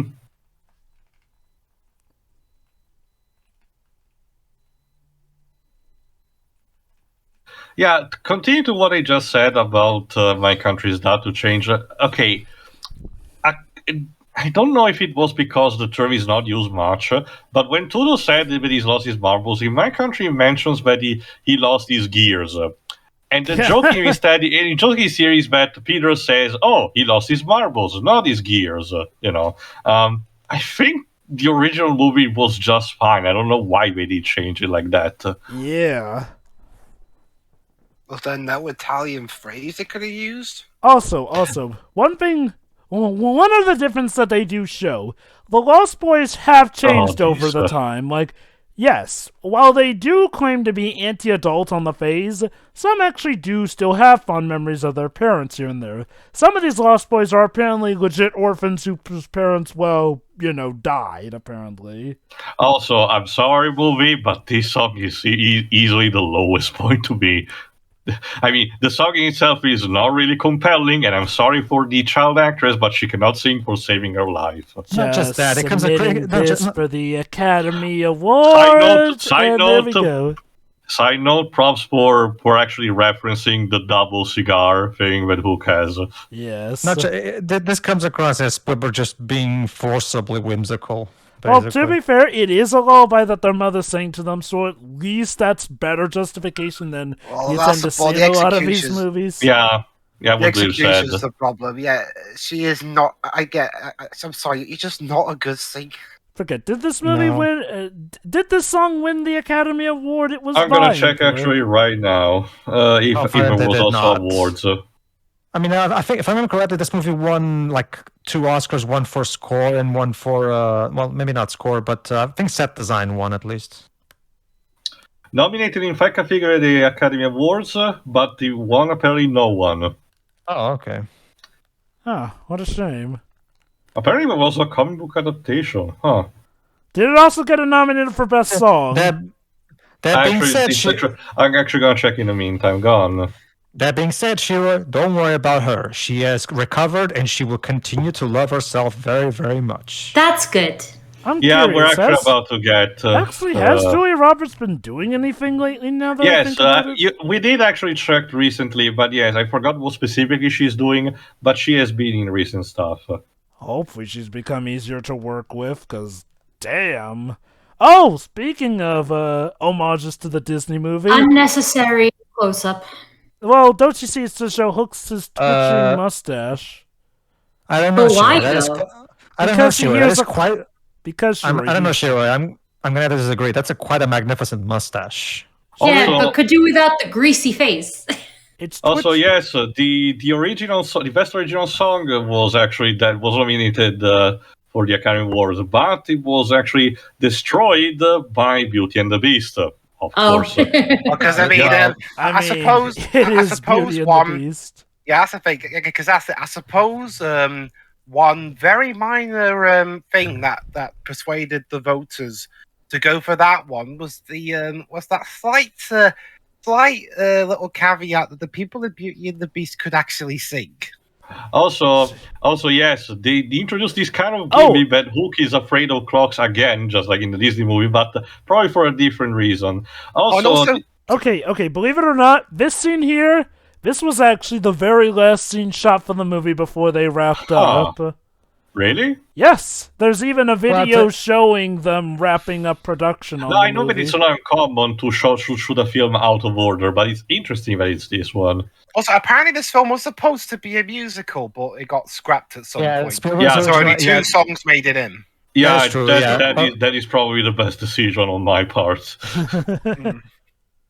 Question, did they dub over the singing in the Italian version? Yes, and it's not better, I can tell you Wait. Oh god, they did. We tend to do that, Jova, with all musicals, which produces unfortunate results.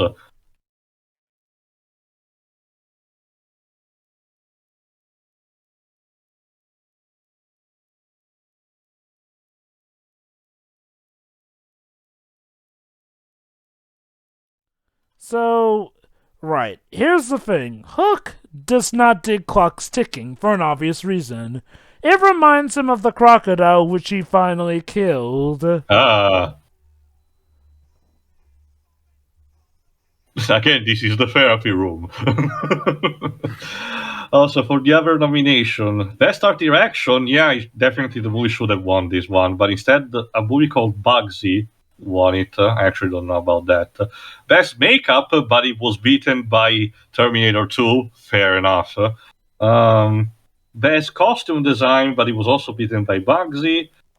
And best visual effects, where it was also beaten by Terminator 2. Damn, the competition was fierce. Yeah, you know, at least I can say it lost to fitting enough competition, so fair enough.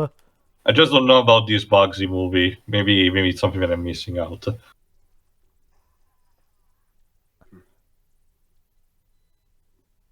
Foreshadowing and symbolism.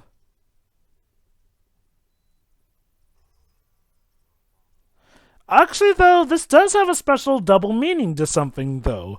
One could argue that by finally killing the crocodile, Hook stopped the clock. His time is no longer ticking, essentially. But when the clock starts to tick again, that suggests the return of the crocodile. Yeah, the movie itself was also lampshade that.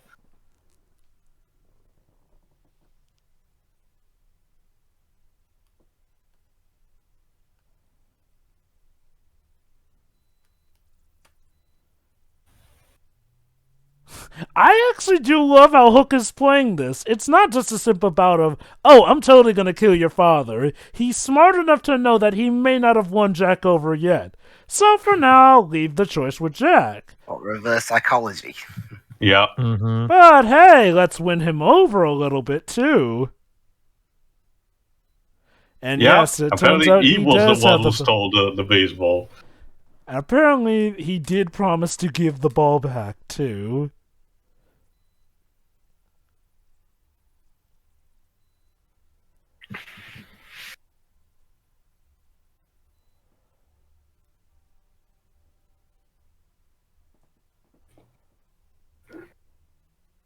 The drunken wench. You know, if this were made, you know, I'm not sure if it's funnier or sadder. Power Rangers, something that's aimed at a similar age group to this, would try and disguise bars with like juice saloons. Even though they were in the wild, there was an episode where they traveled back in time to the Wild West. Yes.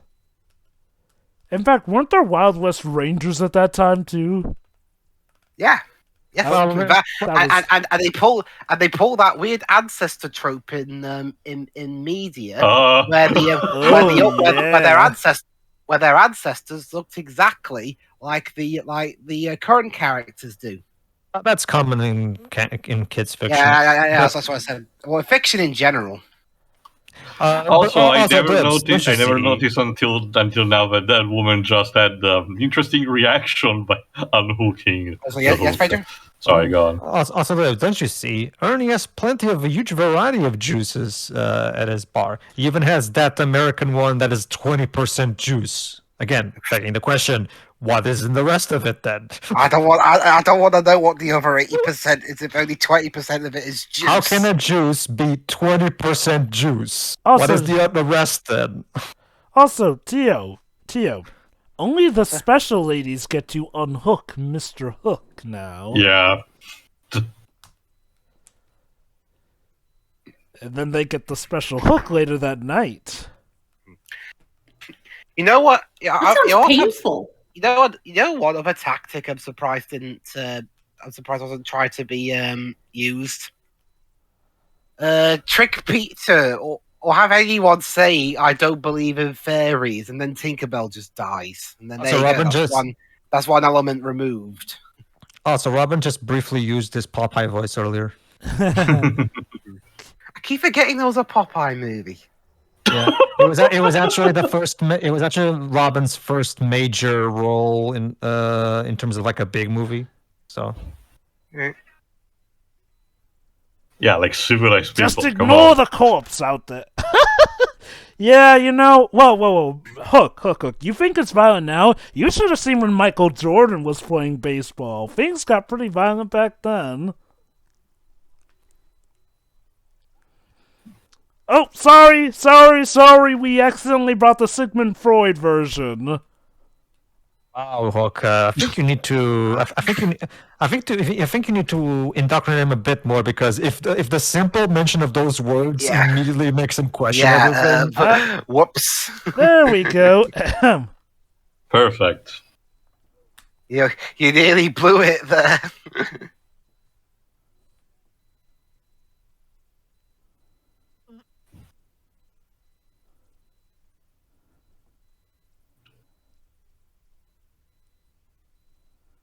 The best thing about it is that since I don't know jack shit about baseball, all this term means absolutely nothing to me. For a bit there, it made it look like Bob Hoskins' character was going to be the Damn! hero of the movie.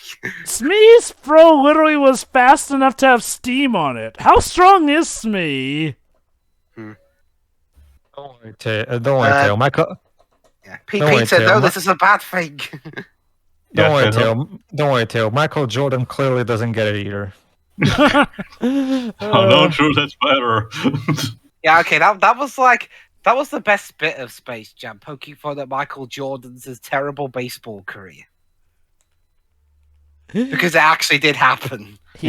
Now, to their credit, he only made it as far as the minors. And you know what? To some would consider it an achievement to transition from one sport to the other like that with, let's call it ease? Ease? I wouldn't call it ease, Jova. It was something, alright. It was something, but definitely not ease. Well, this is a bit of a snag. Yeah. Yeah. Hook is winning over Peter's son, unfortunately. Yeah, yeah. This is actually going to be one of the big moments of the movie in a bit. Yeah.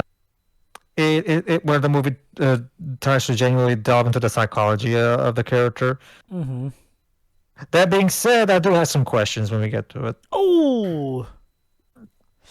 Probably it is not your ankle. Any higher and you might have broken your legs. Oh God! This baseball is working with Looney Tunes logic. Oh! Ooh. How long was that baseball up in the sky? Again, Looney Tunes logic.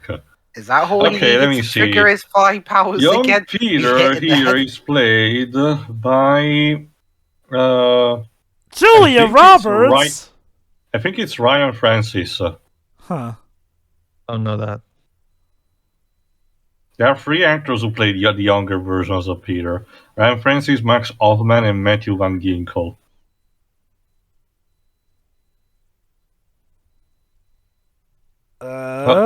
Yeah, I gotta have these. Hello there, old friend. Yeah, remember Peter's shadow is very. Remember Peter's shadow is very rambunctious. Yes, there. Yes, for there, stupid. Don't you mean you silly ass? You mean? That's Tinkerbell's catchphrase to you. Yep. Oh my God! The Great Deku Tree.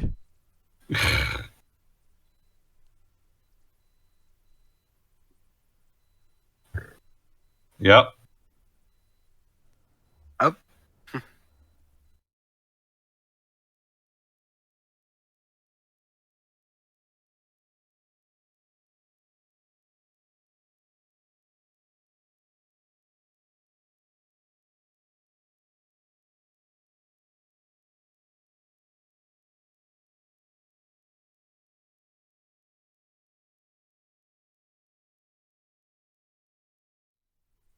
Oh my God! It does look a bit similar to the set design used for the 2003 film. So, Julia, is this dress better for you? Oh God, don't tell me this dress was something that she demanded, was it? Jova, remember, she said she's writing about everything, even the outfit. Remember, they said that apparently she was going to have an outfit that was much more akin to the original, but apparently Julia didn't like it, so they tried to provide an outfit that was less revealing. Why this? Yeah, that's the thing, Shiroi. If you might remember, Tinkerbell is incredibly jealous of Wendy in the book because Tinkerbell is secretly in love with Peter. And now they're And making it a whole thing for this movie. Basically. Yeah. And, Wait, and you here's know the classic. And here's the classic allegory right here. Not just that, also there is a bit of lore here that I gotta be honest. I wish we could have an interquel movie that explained and showcased this kind of stuff. What, you mean the fact that Tinkerbell can now speak clearly that even the No, audience no, can no, understand no. her? No. The fact that, again, the old hideout was eventually found out by Hook, raided, and burnt.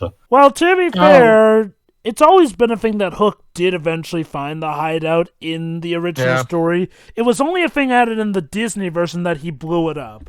Like, no. Normally, it's all about him setting the poison for Peter while he kidnaps everything else. And, well, Tinkerbell has to come in and drink the poison for Peter. Yeah. Why is... Okay, they could have... Tink's dress was always pretty simple. They could have adapted it so it still, looked close to the original and been less revealing. Like, this dress that she's wearing now doesn't even look like it fits in... That's the thing. That's the thing, Shiroi. As you're about to see, the reason she dressed up like she is right now is because she's trying to seduce him. Oh, no, I get that, but it's like the dress itself doesn't look like it belongs in this...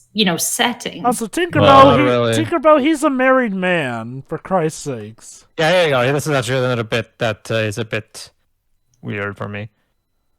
Yeah, okay. Well, okay, I guess that's one way that this definitely cannot be connected to Pan, because Pan addressed that Peter Pan is actually part fairy. Mm-hmm. Why are you not holding your baby? Why are you...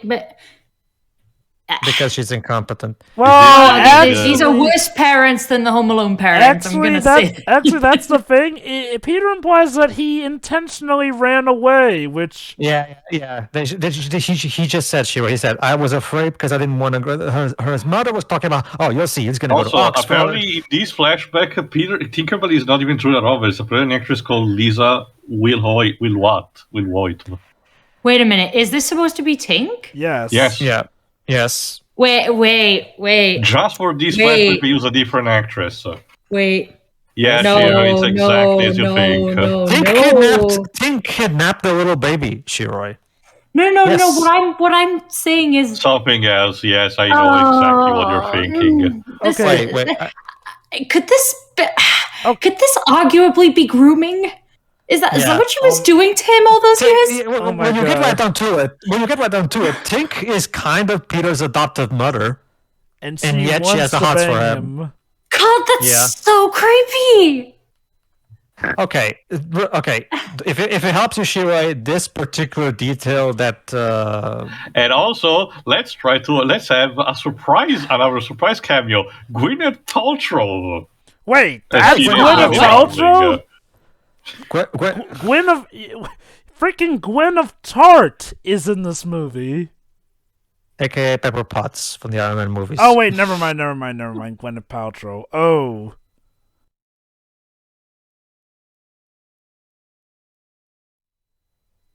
Yeah.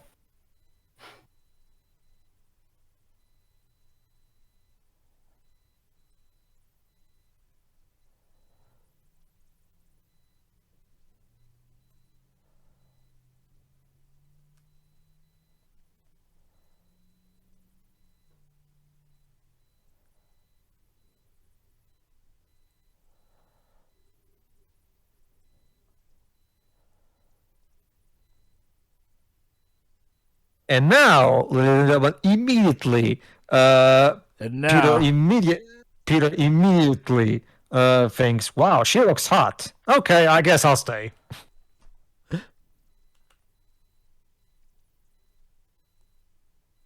She can also Beatles. Okay. He's learned what a kiss actually is now. This whole thing is like every single shade of wrong. Like yeah. Sure. Check this out.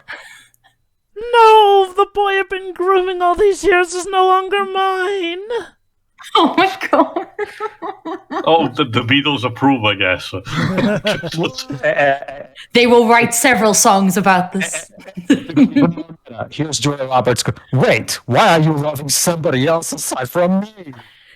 Okay.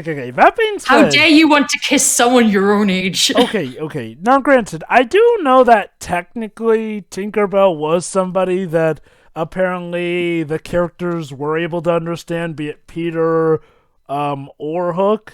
Though, I guess Tinkerbell eventually just became smart enough so now she can speak coherent English to everyone now.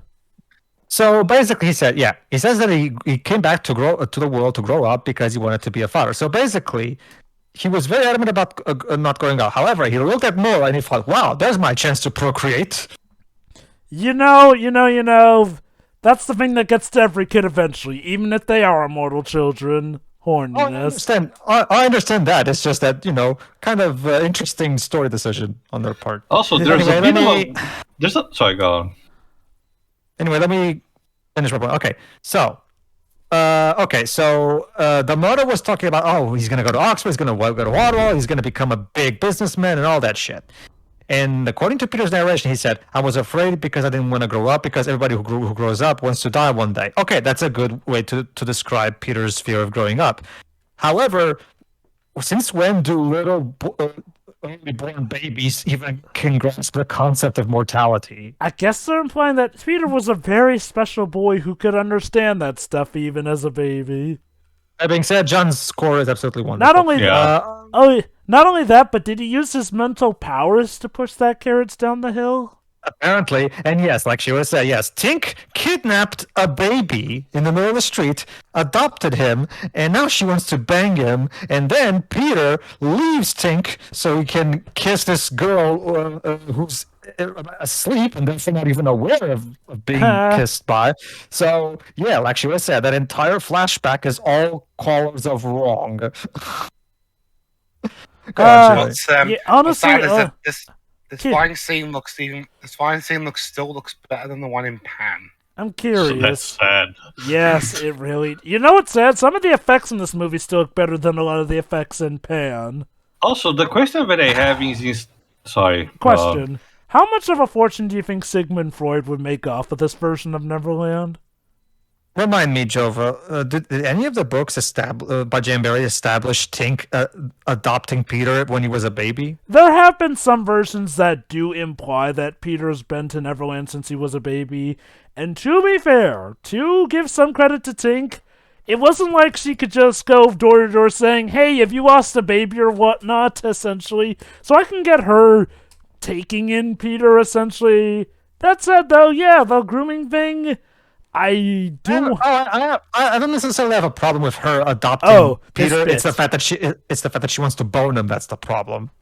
I wonder if she only started to have those feelings later. I hope. Yeah, surprisingly, we don't have a big out brawl here. No, Rufio is actually relatively accepting. Now, you just needed to believe. Which is something that Jova was very thankful for the Sega CD game having. I will admit, I do sort of get it in a sense of Rufio, ironically enough, maturing enough, especially seeing the side of Peter Pan back.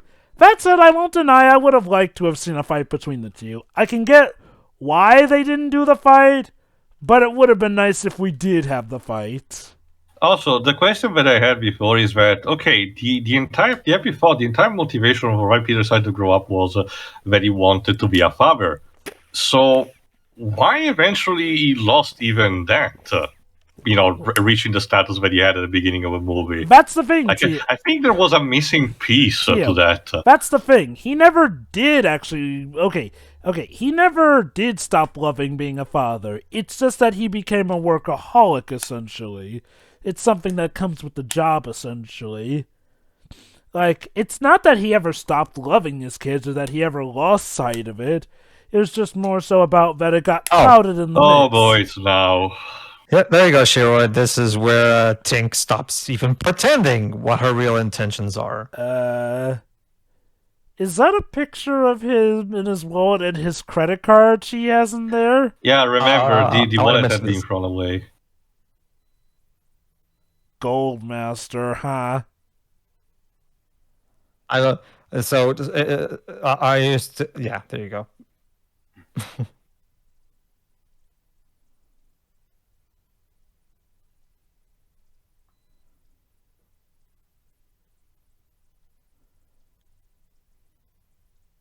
And now he suddenly forgot his kids. That's kind of, again, Peter Pan's thing. It's his very, very limited memory here and there. And now, all of a sudden, for reasons that are never properly explained to me, Tinkerbell suddenly grows in size? Was this something that Julia I can Roberts explain that, demanded? Pedro. Whoa. Ow. And she changed her dress in between somehow? Okay, Magic. go I can on, actually Woods. explain this bit. Jova is right. Of course, Julia Roberts demanded the scene. Of course. Yeah, God damn it, Julia. because she didn't want to do green screen the whole movie. So we gave her just this one scene, which, you know, Hold on. No. he's married. Not just that, you're kind of his adoptive mother. Oh, Again, for Merry Christmas, everybody. everyone. Let me actually check in the meantime what date the movie was released. I guess that's something to link this to our Deck the Halls commentary. December 11th, 1991. Well, Ah! not close enough, I guess. Damn, I became big for him and he still rejected me. He must really be committed. God, I still love these sets designs. Oh, yeah, absolutely. Oh, yeah, definitely. I think she already did, Peter, if you know what I mean. So, Julia Roberts... No one? Again, I love the fact that Julia Roberts literally forced them to create a scene that doesn't make sense. And you know what? I wouldn't be surprised that it doesn't make sense because they probably didn't have time to write around it. She said it. Like I said, again, and she became small again. And whatever the fuck was that scene, Alright, and for what, and what now- exactly was the point of it, I have no idea. Now it's time for a war preparation montage. to make sure Julia Roberts doesn't yell at people that day. Again, I guess. Holy cow, though. We needed to show her up for today. So there you go, Shiroi. What are your thoughts on all this? You mean the whole... I'm pretty sure I made them clear. Aside from calling the police. I'm not even kidding. My brother. The reason I said that is because my brother always makes that joke whenever. Oh boy, here we go. He's gonna give him his first earring. Of course, you know what getting your first earring means. Mm-hmm. We're have a little gonna hole in your hand Tinkerbell over to Hook, I think. Yeah, I know what it means. Is it cauterized? Hopefully. Yeah, Oh, boy. I know what it means to, but you'll have a little hole in your ear. Yeah, but getting that hole hurts like hell from what I hear, which is why I ain't getting the earrings. Damn, Pan's pretty good at cutting this stuff out. It's Superman. Oh, wait. Same composer, different superhero. And not just that, like I just said, I get the idea that the traditional heroic pose like that for Superman was inspired by the classic one from Peter Pan. Also, I always do dig how when Peter Pan's finally back, Hook seems like he does know joy again.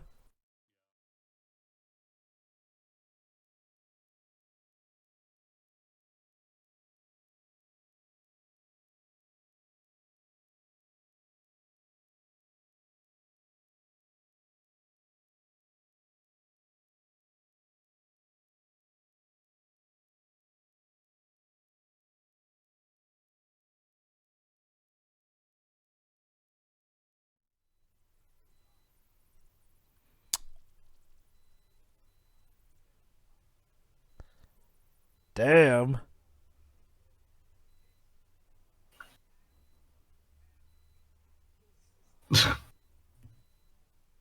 Also, that sword for Hook is awesome. Guys, I just thought of something, by the way. Is getting huge the fairy equivalent of a boner. horniness? Yes, a boner. You know Is what? that- You know what? The sad thing is that would actually explain that scene. Also, That's the only explanation I can think of, Jova. Also, So, Jova, I choose ignorance. Also, Jova, it's a good job for Tinkerbell's sake. This movie doesn't follow the logic of Pan because she's going to be dead tomorrow if that were the case. Remember? God, that's remember, right. Yeah, if you become human for a bit, you die if you stay human for too long or something. Yeah, well, yeah, you die in a day.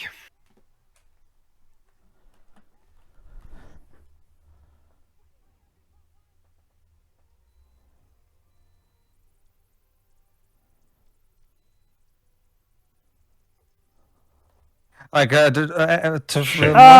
classic Peter Pan net move. Yeah. I will not be defeated by a tiny net. Honestly, a net seems to be Peter's big weakness, going off of both the 2003 film and Pan. Mm-hmm. But yeah, just one final thing about that scene. When me and my brother used to watch this movie as kids, eventually as we grew up, we've been growing up. Eventually, my brother came up with that particular joke. Like when Peter decides, I have a plan to save my kids. Come here, Tink. You gotta come. My brother always answers with, I think she already did, Pete. If you know what I mean.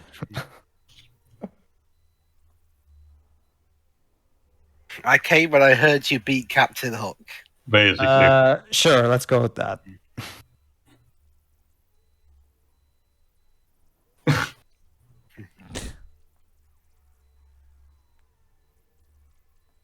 And then 14 years from now, I've forgotten the character's name again. The one played by Rufio. Yeah, and so in alas, in 14 years' time, he would be disowned by his father and set on a quest to find some person that people started to doubt existed. Hey, if it's any consolation, he came out of that deal surprisingly well. Yeah, that line. I love that line. Remember the fires from hell that forged you. What are you? What are the pirates demons? Maybe. It was a type of, considering again IRL pirates were mostly rejects from countries that disowned them and basically had no home but their ship. That's kind of the idea. They want to build mythos that they were literal demons from hell. Again, I do like the irony when you get down to it that Hook is a much more charismatic figure than Blackbeard. One who treats his men... Yes, he does still refer to them negatively here and there, but he does treat his men with a lot more camaraderie than Blackbeard. I love this bit from Bob. Is it here?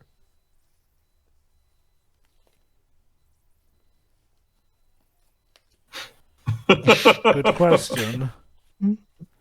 Yeah, okay, that bit actually does remind me of one legit good joke in Pam, where Smee keeps talking to himself in the third person in front of Blackbeard, and then Blackbeard has enough of it, and he says, Smee should cease talking of himself in the third person. Or Smee so that's such that's such a 90s gag. Like, get it, the fat kid can go into a ball and roll like Sonic the Hedgehog. Like, I forgot. That's way past cool. Did Eric Cartman ever do that? I forgot.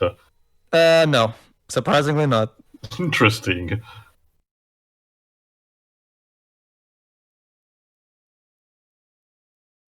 Again, I'm pretty confident the kid would hurt a bone or two doing this. Oh! Ow. That said, he's also pretty strong. Oh! You know what? I think that guy got it worse than the last guy.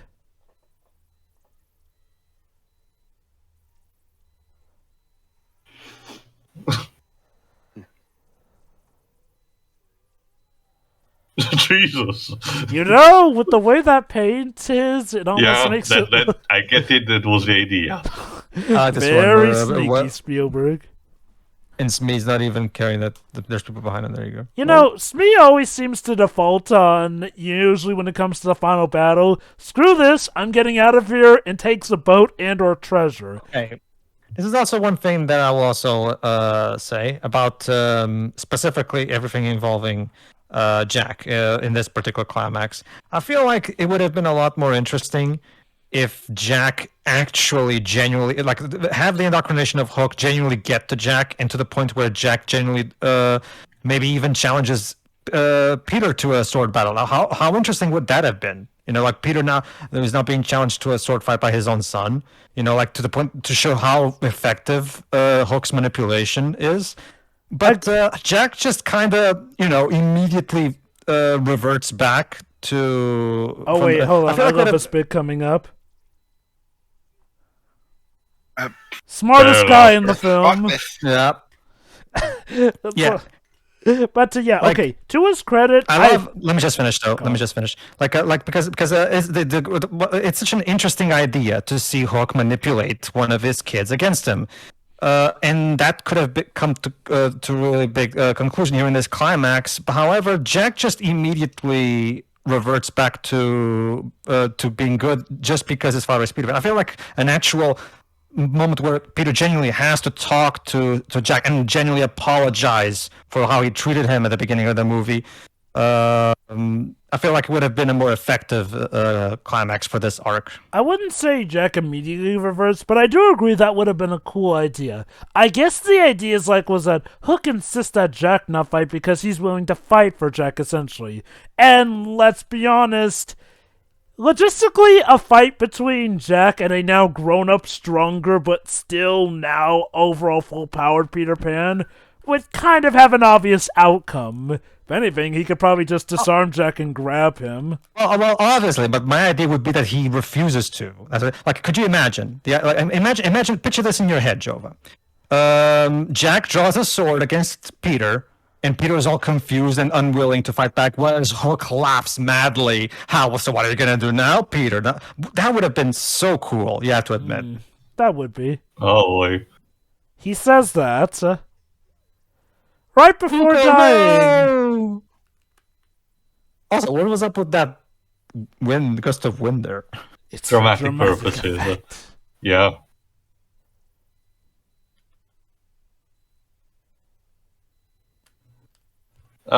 Your monkey's paw. You're gonna get a Mark Hamill. Not the best choice. So this is the alternate ending for Avatar: Last Airbender.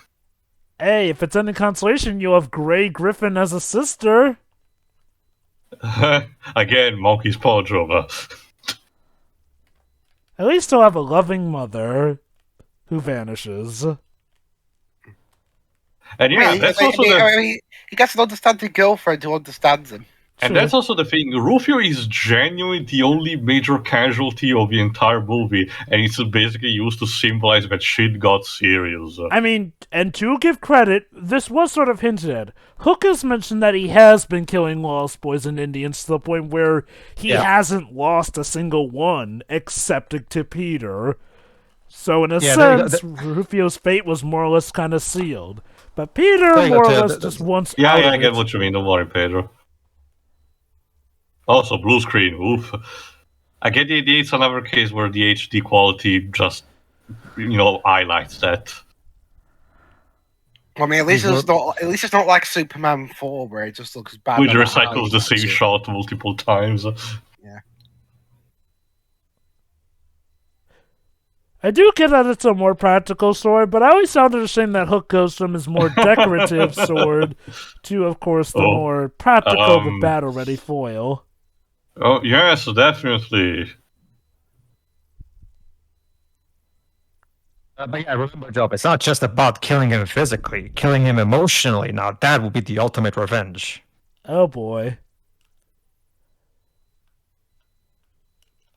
Yeah, it has to end now. How about this? Here, I'll even use a movie that you like, Jova. The heart, Jova. First, we strike at the heart. Yes.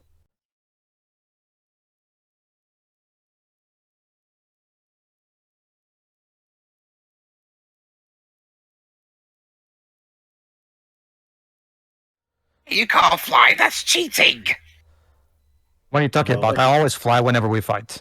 Oh, wait, the Avenger? Yes. Yes, Peter Pan is actually an Avenger. Confirmed.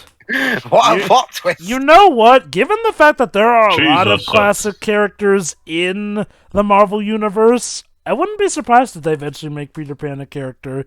It's technically Yes, public domain. Jova. Yes, Jova, like Nostradamus. But yeah, like Tio mentioned, goddamn, the rivalry between these two is so tight that their first clash literally causes smoke to come. Sparks. It's like Freddy Krueger. Also, by mistake, Jova, I was referring to Isaac Newton. And his amazing hat. Still, though, yeah, this sword fight is actually pretty good. I mean, it's a Peter Pan movie. You gotta have it. Not just, yeah, again, we had a good choreographer, actually. Yeah, what I like about it is that the sword fight is, like Steven said, is very well choreographed to the point, but it's not overly choreographed. It feels like an actual sword fight. Mm-hmm. There's not too many spins or twirls or whatever. Yeah. That's that.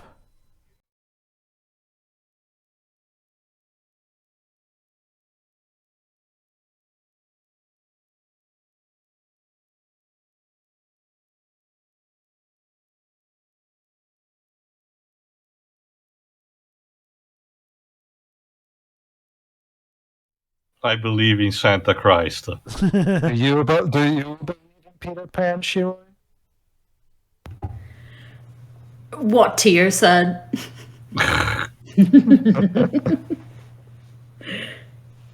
Go away, Julia. Go away, please. The power!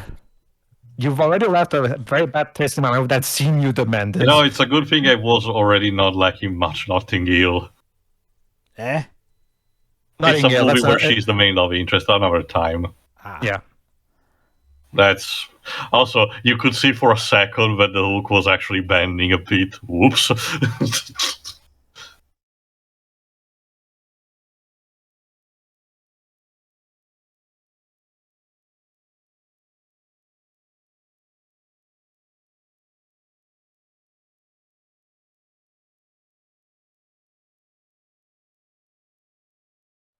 God, I hate 5 o'clock. That's the thing. Not all of them say 5 o'clock, so... That specific one that said 5 o'clock, that's the one that scares me. You know, if only you just avoided 5 o'clock, I would be so scared.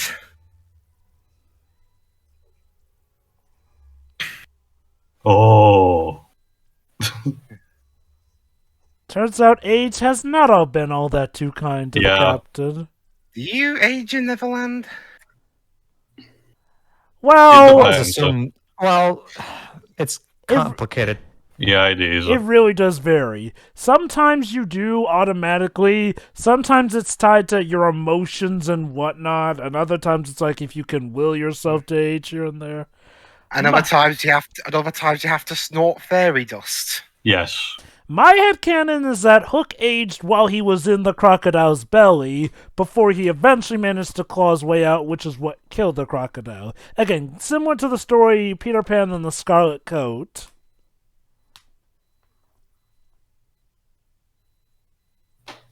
Well, maybe we should adopt him.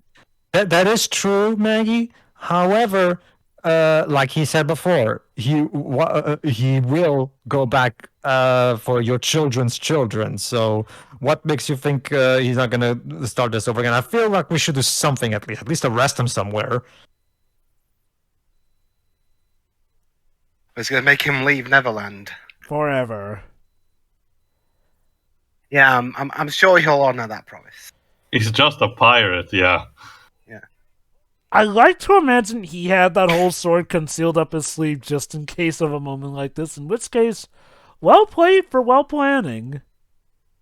I also like this detail here, how Hook insists that the hook is what kills him. In fact, it'll be the hook that does him in. Yeah, I don't know either. And the clock? The clock actually is now ticking. Turns out the crocodile might still have some energy left somehow. Yeah, I don't get this either. Like irony too. Irony. You cheated death, Hook. It's time to go back. Back into the crook. Oh, come on, Hook. Like Joe. Oh, come on, James. Just like Jova said, you've escaped from that belly before. You can do it again. And that killed him because... Okay, I guess the irony is that this time, because the crocodile is stuffed, that means that his belly is reinforced, which means Hook may not be able to claw his way out this time. Did he explode into dust like in Pan? Yeah, let's go with that. Let's go with that. Why not? Oh God. So what? So basically, Jova, Hook was secretly a native, and that's how he died. Also, it's perfectly fine because this way Peter doesn't have to actually stay in his own hands. At least it's useful for the children, I guess. I mean, look, I've said it before and I'll say it again. Part of me does actually want to see what the sequel to Pan would have turned out to have been to, tie stuff into the proper Peter Pan mythos. Oh, wait a second. Does that mean that characters from Pan can appear in multiverses? Oh my God, they can! Okay, well, as long as if they get Blackbeard in, then yeah, I'll be good. I'm sure Hugh Jackman is dying to return for the role of voice in a video game. He looked like he was having fun at least. You know what? I guess I can give Pan credit. It does sound like the people at least had fun making the movie. Although, unfortunately, Joe Wright credited it with nearly killing his career because he felt really disillusioned after that. Well, look, Joe, I know you wanted to make a nice movie project, and good for you, but that movie was terrible.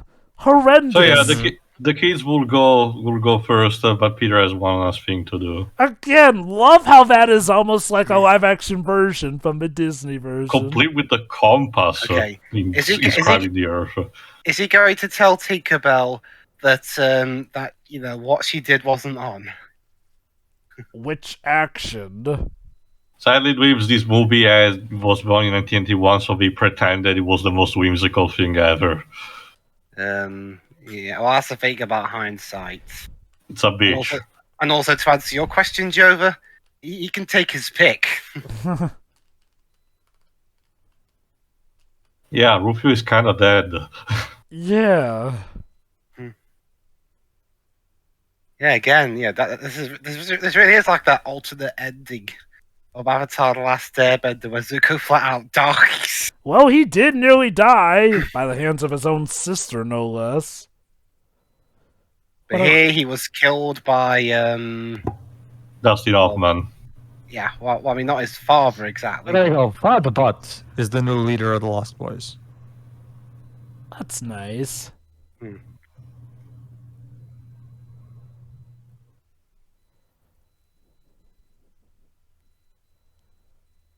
Oh, so that means I can let the ones that are bigger than me die then?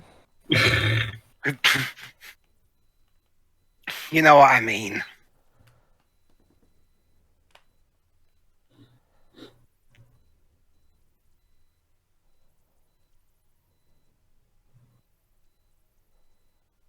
And so I copy the pose of the character who you'll be playing in over a decade from now, Robin.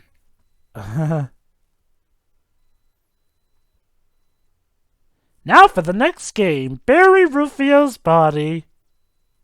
I think a cremation is better. Yeah, that sounds fun. Well, what are we going to use to light the body on fire? Sparks. I got it. I bet Source produced that. We'll take the wood from that tower that killed Hook.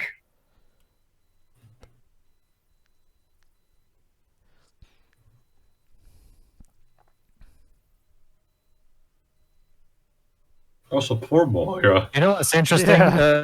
Jova, speaking of the whole, collection of various interpretations of Peter Pan. Considering this movie doesn't really considering more in this movie is just kind of there. I feel like an interesting idea would be that instead of him falling in love with when his granddaughter just by seeing him once, I feel like it would have been really. How cool would it be to have a sequel to Return to Neverland, where maybe maybe it's actually Wendy's daughter that eventually, after all the adventures they have, that maybe wins Peter's heart. That would have been interesting. So you mean instead of Moria, it be Jane? Yeah, because I feel like there was a lot more chemistry with those two. Don't get me wrong, I'm not saying I dislike more in this movie. It's just that more in this movie is just kind of here, and that's it. Like, Yeah.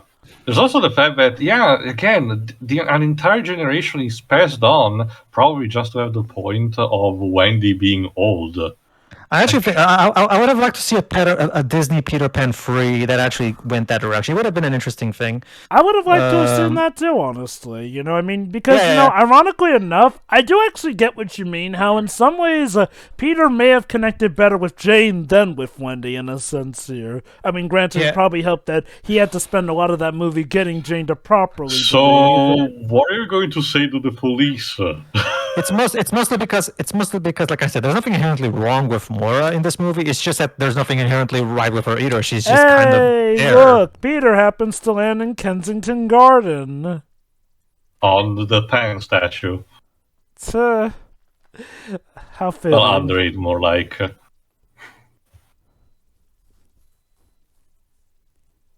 Mommy, Merry Christmas! Mommy, is that man sleeping over there a bum? No. That's just Robin And Williams, now, honey. Again, the mindfuck moment. Yep. Hey, Smee. Are we operating on Wizard of Oz logic now? I mean, the fact that this It's stuff... more of a shrug more than anything. Okay, here's the thing. It's Yeah, not so Wizard... Bob Hoskins voices the clean. Okay, it's not Wizard of Oz because we know that it did happen because we saw the kids fly back in through the window. And, think he's here. So maybe Smee just finally got to retire.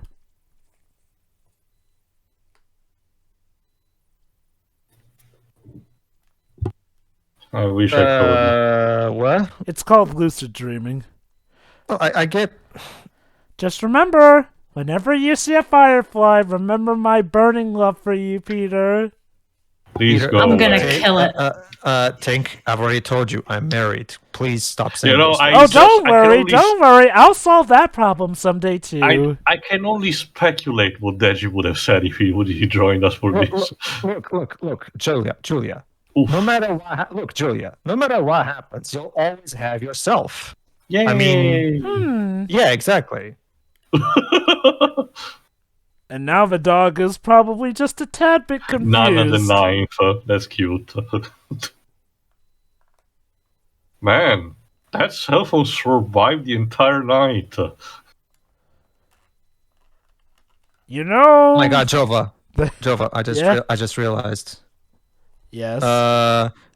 Maybe considering the things Julia Roberts does in this movie, this payoff. I like this one. Yeah, turns out Brad, aka the guy he was calling on the phone earlier, he's been waiting this whole time for Peter to pick up the phone again. So apparently Peter gonna have a huge phone bill to pay by the end of this. Goodness. Also, that's the thing. One thing that I wanted to mention at the beginning was I kind of liked the joke that they had in the elevator that reminded me a bit of American Psycho. Another movie that's set in Christmas. Yes. I'm starting to think maybe Jova. Maybe this takes place in the same universe as the Raimi-verse, and this is how the Daily Bugle managed to get a picture of Julia Roberts with a thong. Oh my God. Makes you wonder, right? Is that what J. Jonah was referencing in Spider-Man? Julia Roberts in the thong, yeah. Yeah, well, it wasn't a hook reference. It was just a typical. I thought that was something that the Spider-Man movie made up. No.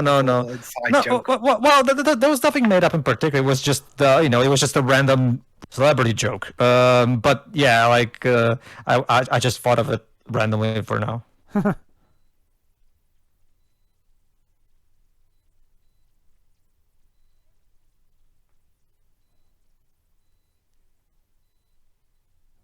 Now you're wasting your phone. We already established that phone will survive the fall. He can get it out again later. To infinity and back again. Hold on. I love the payoff. Yeah.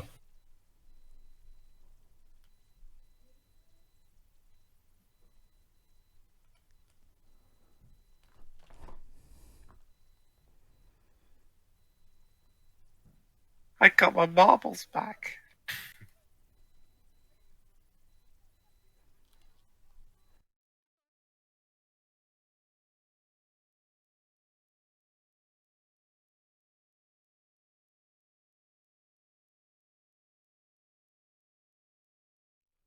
AKA the Wendy bird that Tinkerbell tried to kill. Don't worry, Joe. They're not saved her. By the way, by the way, Nana, why? I was looking through the post that came through. Why is there a letter from Hogwarts addressed to you? Ooh, let's just say that was to my education school.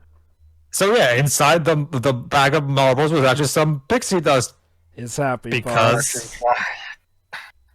Well, no, we know that his marbles are his happy thoughts, but why was there fairy dust in there? Because they were his happy thoughts, I always got the idea that the fairy dust was most just a placebo or anything. I think they're just beginning. I was going to say that over a bit. Get it? It's the opposite of death being the greatest adventure in the Pan movie. Mm-hmm. And so we fly away from this map painting of Big Ben. And Toodles flies into space and dies. No. He's just swirling around the top of he's Big falling Ben. down! No, wait! He's going to the second star. Oh, wait, no, he's strolling around. Okay, now he's headed towards the second star to the right. He's gonna be fine, folks.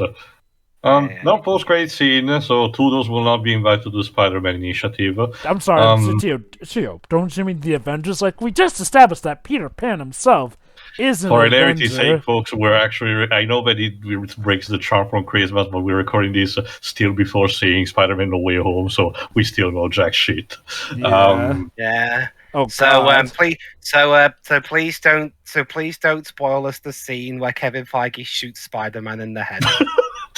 And if it turns out that Peter Pan really does turn out to be an Avenger revealed in No Way Home, we assure you we are not actually trying to spoil that. This would just be the jackpot of all lucky guesses, I swear. So yeah, final thoughts. Who wants to start? Can I go first? Sure. Go ahead. Alright. Okay. As like I said earlier, I don't think this film gets off to a very good start.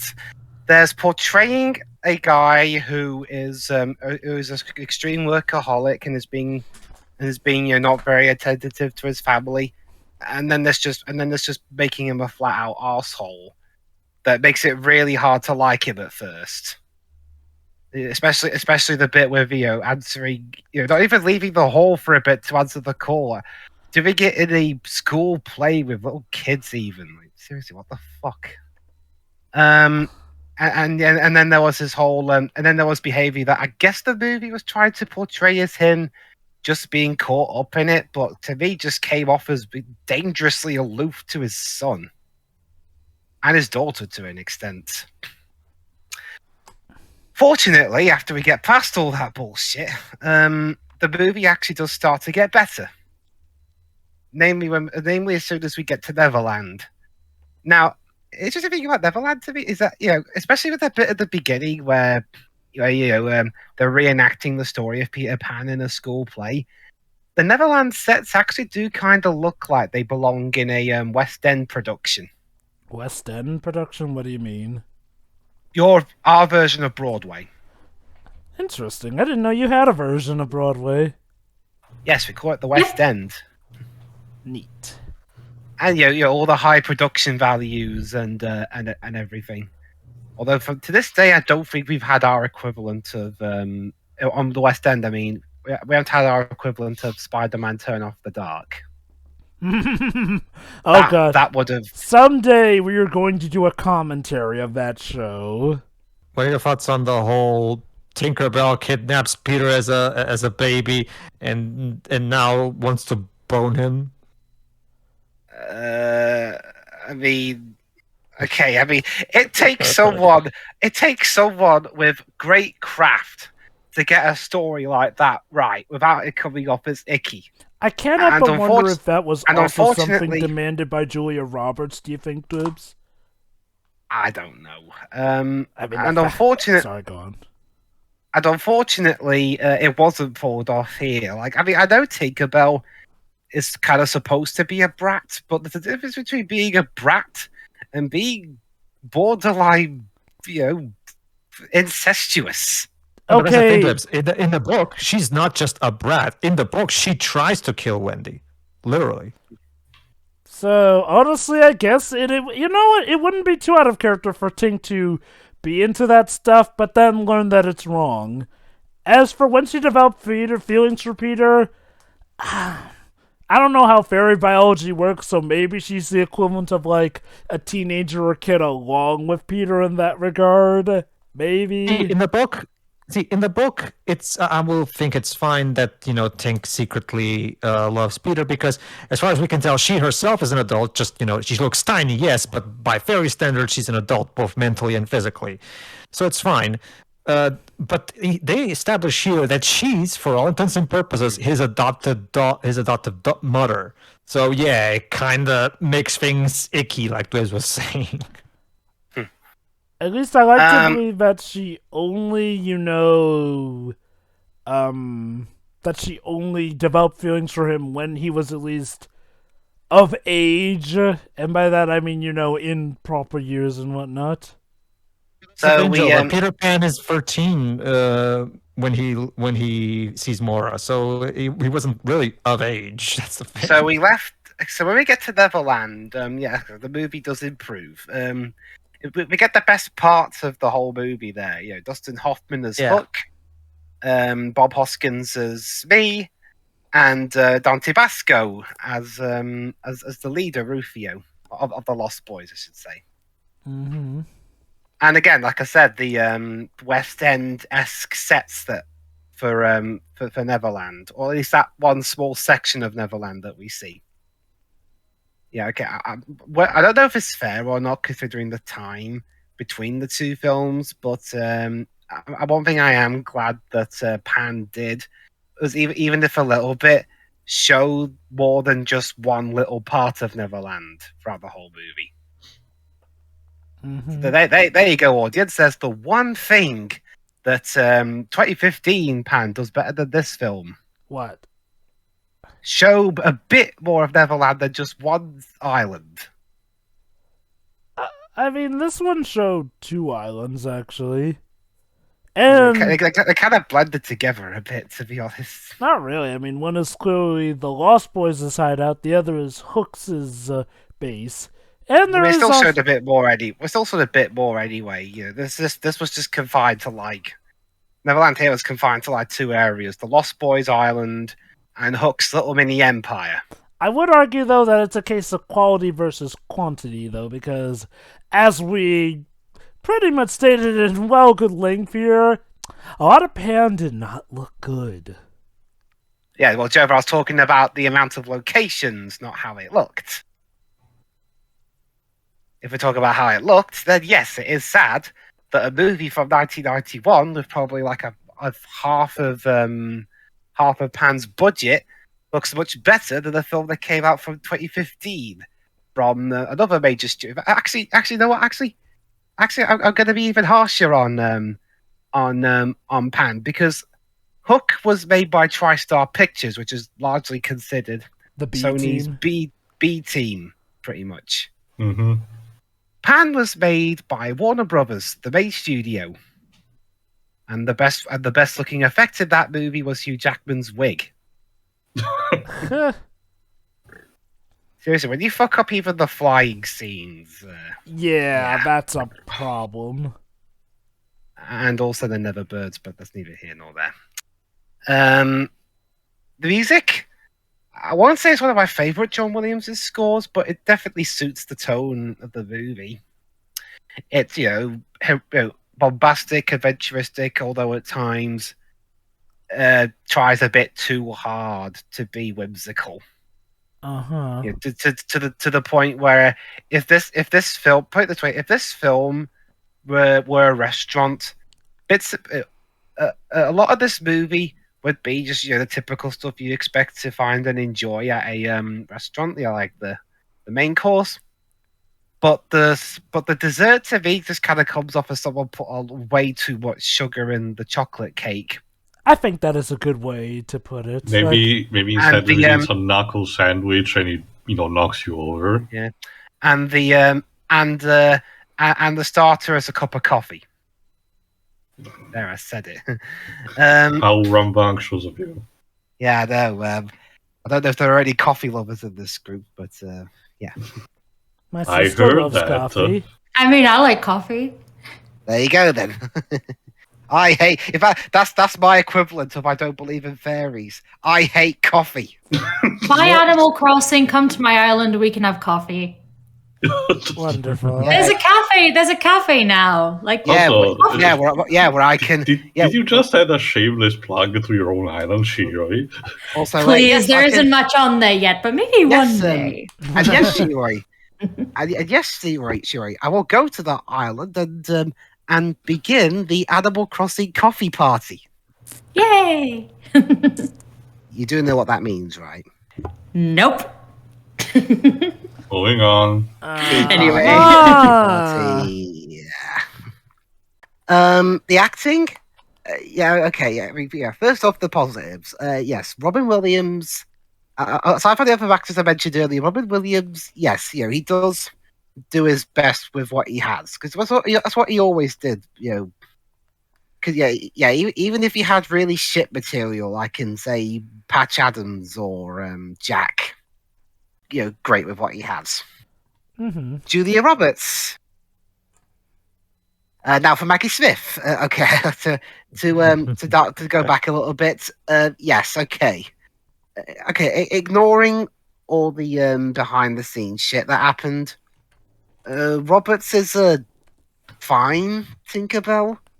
I mean, she acts like a brat, and but at times also has bits of levity and hey, Tinkerbell and compassion. So and hey, Tinkerbell in this movie can fight. Like, she literally fought off a band of pirates single-handedly. Yeah, but unfortunately, at times when I watched the movie, I did kind of get the vibe that she recorded that scene, that she recorded certain bits and pieces just after she threw the hissy fits. And again, the scene with Tinkerbell becoming big was actually a scene that she wanted, so there it was. They had to put it in.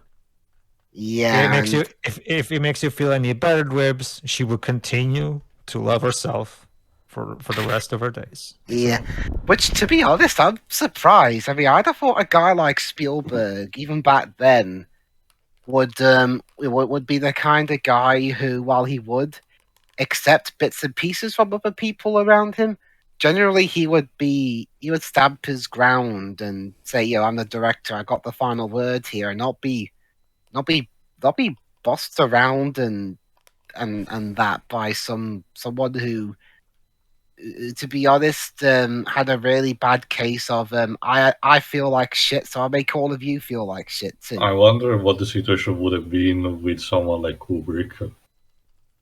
I don't think I get the idea. He probably would have fired her immediately and replaced her with someone else. Kubrick wouldn't even try to get her back. He would just fire her and just get a different actress, because I wonder if maybe part of this was, again, like a Fountain of Dr. Moreau, part of the executives saying that he had to work with her for some reason. Again, similar to the case of Fountain of Dr. Moreau, where the executives insisted that the director had to work with Val Kilmer, because big name and all. I would also like to mention briefly that apparently this was early in Julia Roberts' career. This was the 7th or 8th movie that she was in. So it might be that too. And she recently had a big movie that made her very swelled in the head, similar to Val Kilmer being such a big shot after. So that was essentially her Batman Forever. Basically. Yeah. So yeah, other than all that I mentioned, that's about it. It's a half decent attempt at a Peter Pan sequel that got off to a pretty bad start, but got better as it went on. and at the very least, it at least got better as it went on, as opposed to starting bad and staying there like Pan did. As much fun in the so bad as good kind of way that Pan ended up being. Yeah. Yeah. This film is solid.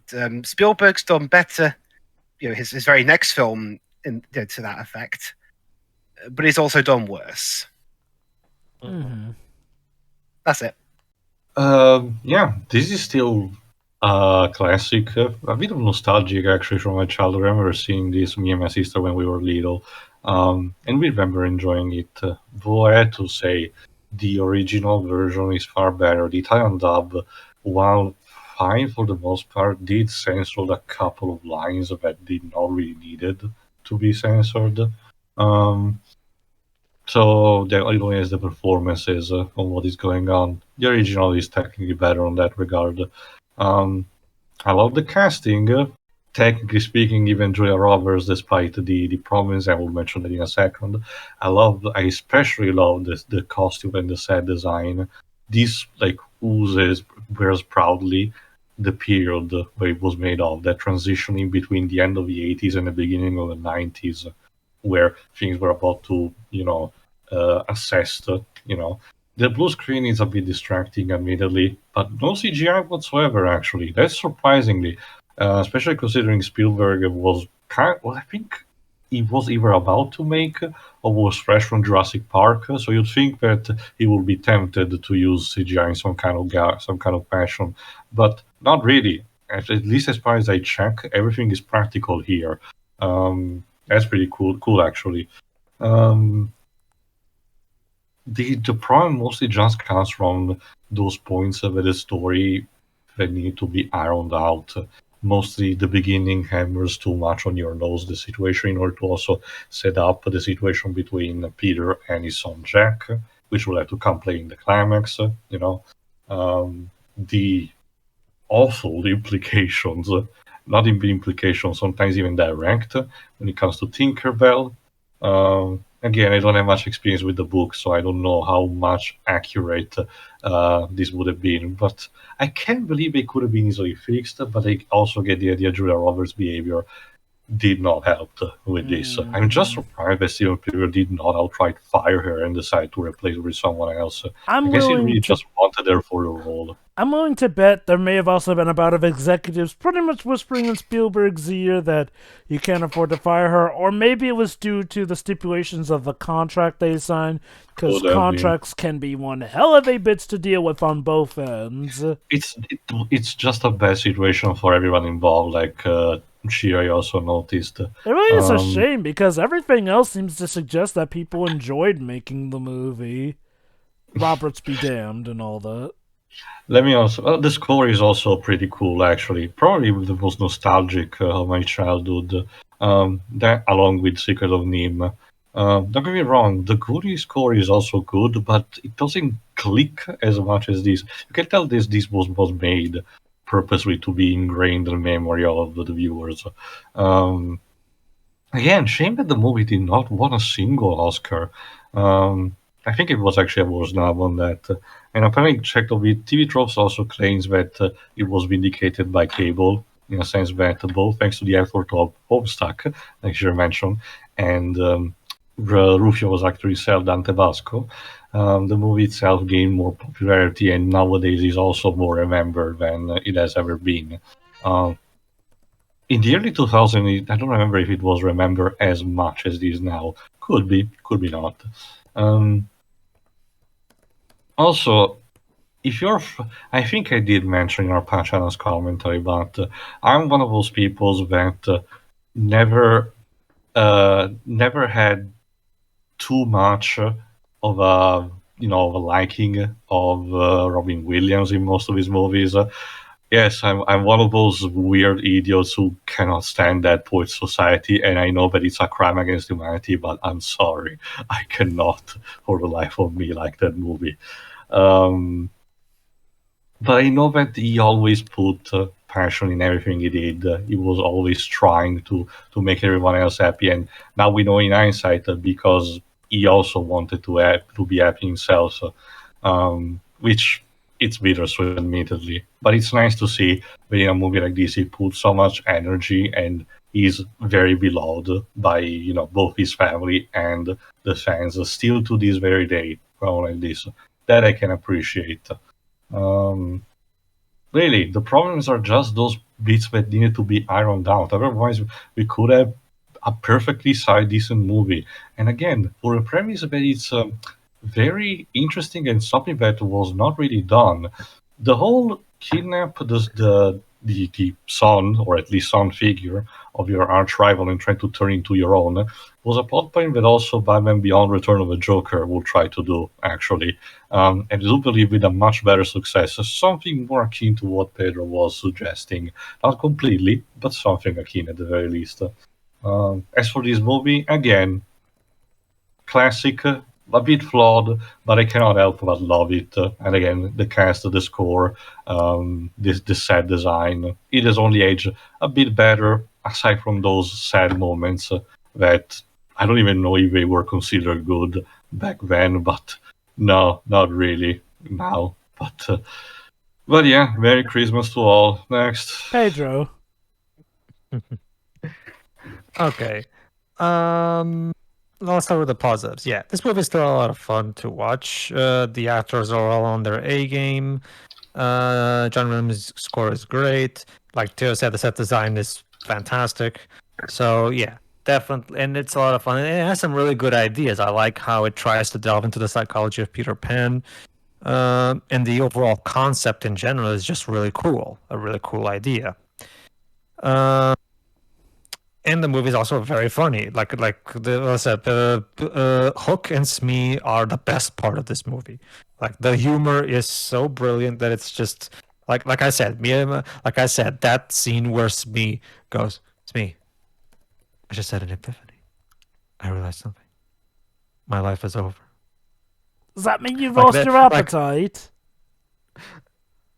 Don't you? No, it means he's lost his marbles. Don't you dare try to stop me, Smee. Don't you dare try to stop me. Smee, try to stop me. Smee, come over here. Get your ass right here, right now. Like, Dustin Hoffman's delivery is flawless, and it's just done with brilliant comedic timing. It's perfection. Yeah, right that's actually a good point. I do think that is the one thing that between Peter Pan 2003 and this movie is one thing that they've all gotten right. The interactions between Hook and Smee. Hook is the kind of character that writers love to write for, basically. But yeah. So yeah, the movie is incredibly enjoyable, and I really love the ideas it brings to the table. That being said, there are some noticeable problems. While I don't mind the opening minutes as much as Dwebs does, I do agree that it needed a bit more balance, because I feel like there could have been a bit more context. I also feel like there's also some aspects of how Jack behaves, as well as even Moira, that also a bit too much of a reaction, like throwing the phone out the window. Like, I feel like that particular the first 10 minutes of this movie needed another draft, because the idea is there. It's just that the execution really needed a do-over. And like I said, I really dig the entire flashback explaining the backstory of Peter Pan, and like the whole idea of Peter Pan went to Neverland because he was afraid of growing up, because everybody who has to grow up has to die someday. That's a really interesting idea. An innate fear of death.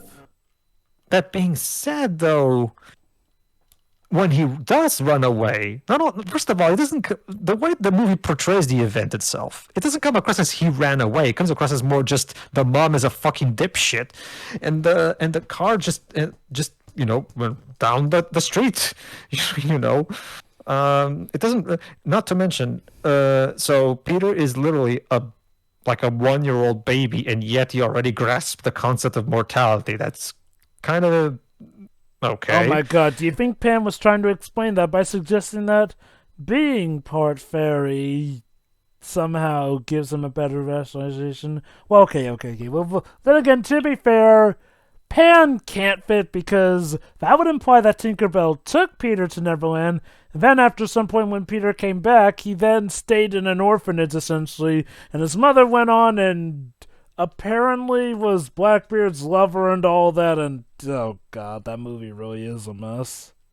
There's also a couple of scenes in this movie that kind of feel a bit like they come out of nowhere and they leave just as abruptly, like the mermaids. I thought you were going to mention again the Tinkerbell growing scene. Oh, don't worry, Jova. I'll get to the Tinkerbell. The Tinkerbell has her own section of the review. Oh, goody. So yeah, sometimes there's some writing decisions that are a bit weird. Like, okay, yes, the mermaids were in the book. Spielberg, yes, they were. Are you actually going to do something with them? I suppose the idea with the mermaids was to essentially help Peter segue from the pirate ship to the hideout scene. So he was literally drowning for a bit there. Sure. I understand that. It's just that, I kind of wish we could have done something more. I mean, especially considering how the natives are nowhere to be seen. I'm gonna agree with Tio. I do think that was Spielberg trying to, I wonder if the dialogue implied that Hook killed all of them off screen. Well, okay. Apparently not all of them, because Smee suggests that to pass the time, they go ahead and go kill some Indians, but Hook has lamented that he's already killed so many Lost Boys and Indians. Mm-hmm. So yeah, that is weird. Also, time to address the elephant in the little fairy in the room. First of all, according to this movie, Tinkerbell literally finds a baby in the middle of the street and decides to take it to Neverland.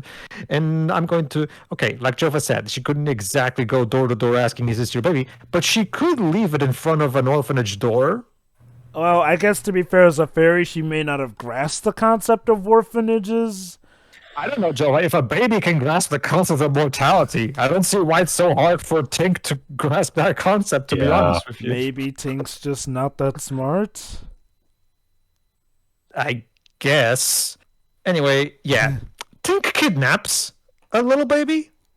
A toddler, yeah. A toddler. Okay. Which would be fine. Because, okay, you can kind of say it's a convention of the story. Just roll with it. Okay, fine. But then they still include that element from the book where Tink has the hots for Peter. And she still does. Quite bad, in fact. To the point where she has what me and Jova are now assuming is the female equivalent of a boner, where she grows to human size and literally lays one on Peter. This doesn't happen often, I swear. And then that scene just ends, and that's it. Peter and Tink never talk about it. It never comes up again.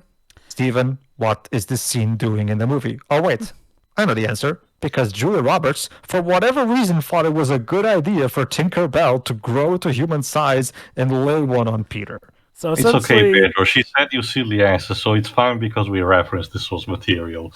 So essentially, Julia Roberts held the movie hostage until they made that scene. Julia, I can't sanction your buffoonery. I just cannot. Nah. Like, seriously... Here are the clown shoes. Here's your certificate from Clown University. You're not a clown. You're the entire circus. Yeah, let's go with that. Oh, yeah. Tink is clearly the elephant in the room when it comes to this movie, because everything about Tinkerbell in this movie doesn't really work. And like Shira said, there are incredibly horrible implications about this all over. Not to mention, Peter himself, involving the way he starts his life with Moore, is also kind of creepy. He sees Moore for the first time. I shall give her a kiss. Right as she's sleeping, by the way. He sees you when you're sleeping. He knows when you're awake. Mr. Script writers, Mr. Spielberg, you clearly didn't give this a lot of thought, did you? So yeah, everything involving this particular flashback and Tinkerbell herself is problematic. And it's a shame too because it's so distracting for what could have been. This script really needed another draft. That's all this movie. This movie is kind of like the first Amazing Spider-Man movie. This movie could have been like this. All this movie needed was one more draft, one more draft to fix all the problems, and it would have been great. Because all the necessary ingredients are in here. It's just that, for example, the whole psychology of Peter Pan. Great idea.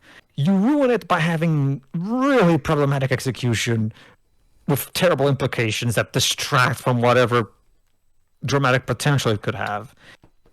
And one more final complaint that I do have is, like I said, I do think, I'm going to have to once again say that I think the whole manipulating Jack against Peter plot by Hook didn't really live that to its full potential, because it has some great build-up and it's such a great idea, like I said, but then they kind of chicken out at the end, where we could have had something really cool where Peter would be confronted with something that he wasn't even expecting. His son is now turned against him, and of course he can't fight him because it's his son, of course. So what now? It would have been a really cool dramatic moment. Oh my God, what now? What will Peter do now? But no, Jack acts very passively for the entire climax. It really feels like a really weak climax to that storyline, because it really felt like they were building up to something bigger than just this. And yet it feels like they chickened out at the last minute. Oh well. That being said, despite my problems with the movie is still really enjoyable. And it's a lot of fun. That being said, goddamn, Julia. Goddamn it. Okay, question, Pedro. Who was the biggest terror to a film project? Julia Roberts or Val Kilmer? I'd say they're about on the same level. So they were made for each other then. Oh God, can you imagine a film starring both Val Kilmer and Julia Roberts, now that I think about it? Mm-hmm. Okay, that's about it for me. Shiroi, by all means, talk about the wonderful shenanigans of Julia and Peter's creepy sudden love. Why not? What do you think? All right, now, this movie is actually a lot of fun. I will agree. I enjoyed this a lot more than I thought I would. It looks great. It's funny. It's interesting as a sequel, and that other shit exists. I'm the one who brought it up in the first place, pretty much. So I think you will get my thoughts on that. Sure. Picture, do me a favor. Picture an elephant right next to you. Hey, you can't ignore me.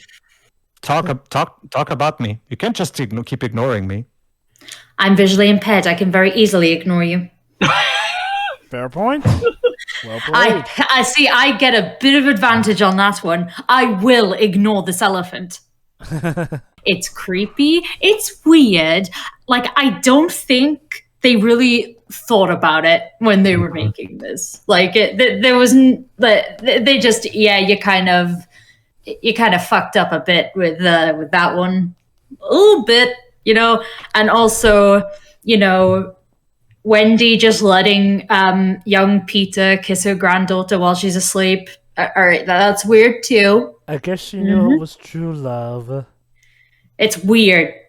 Not just that. I liked Wendy's phrasing, by the way, when Peter says that he's going to give her a kiss. No, Peter, no thimbles. Maura would be heartbroken if she found out that she can't keep you. That she can't keep you? That phrase, you should have phrased that a little better, Granny. Keep you. It reminds me of that creepy sentence in the Casper movie. Cat, can I keep you? Like, what's up with 90s movies and people wanting to, quote unquote, keep other people? That's I'm not comfortable with that. No, that's very possessive phrasing. It's gross. But anyway, aside from that, this movie is actually, yeah, again, it's fun. Yeah, that's it. Yeah, no, I still find this to be a wonderful and great film. It's one of my favorite Spielberg films. Warts and all. Yes, there are some issues there, and yeah, thanks now for pointing out some implications that I did not get before as a kid. Wonderful. That said, again, despite the problems, I still do really like this film. Do I feel that the first act can be a bit shaky? Maybe, but I feel like it does... Okay, it does more than enough, and I'll admit it does overcompensate with some of the deeds to the point where, yeah, throwing the man's phone out the window with how expensive those phones could be back in the day. Let's just say I'm glad that phone apparently will survive. Because, man, what a waste of money that would have been. That said, though, the setup and build-up to Hook himself as sure showing up is stupendous. And despite all the shenanigans with Julia Roberts, I do feel like the film was very, very, very well cast.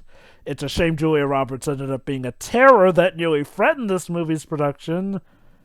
But Spielberg at least did manage to work with her, by the graces of God somehow. And I can see why he never wants to work with her again. Yeah, that's, look... Even if Tinkerbell doesn't look like the Tinkerbell of this movie, you know, in the 2003 film, that's one thing I'm not going to complain about, because apparently she was originally supposed to look more like the classic Tinkerbell. So, yeah. But look, the Julia Roberts stuff aside, it's still a very good movie. Great fight choreography, wonderful music from the legendary John Williams, and such big and wonderful set designs here and there. I can see why most of the time, at least for most people, they would have had fun making this movie. Spielberg just is that charismatic sort of guy here and there. And I do appreciate that. So yeah, this movie, I love it. Does it have flaws? Sure, but I do think it's the perfect way to cap off our Christmas commentaries. Because God help us, I think this is the best of them. By the way, Shiro, if you keep ignoring me, you'll probably bump into me since I'm quite large. Hopefully, but it's time to retire this slave. Hopefully, by next year, I will finally pick Krampus, and maybe he will pick up Lady's fucking elephant. See you next Christmas, folks. See ya. See ya. See ya.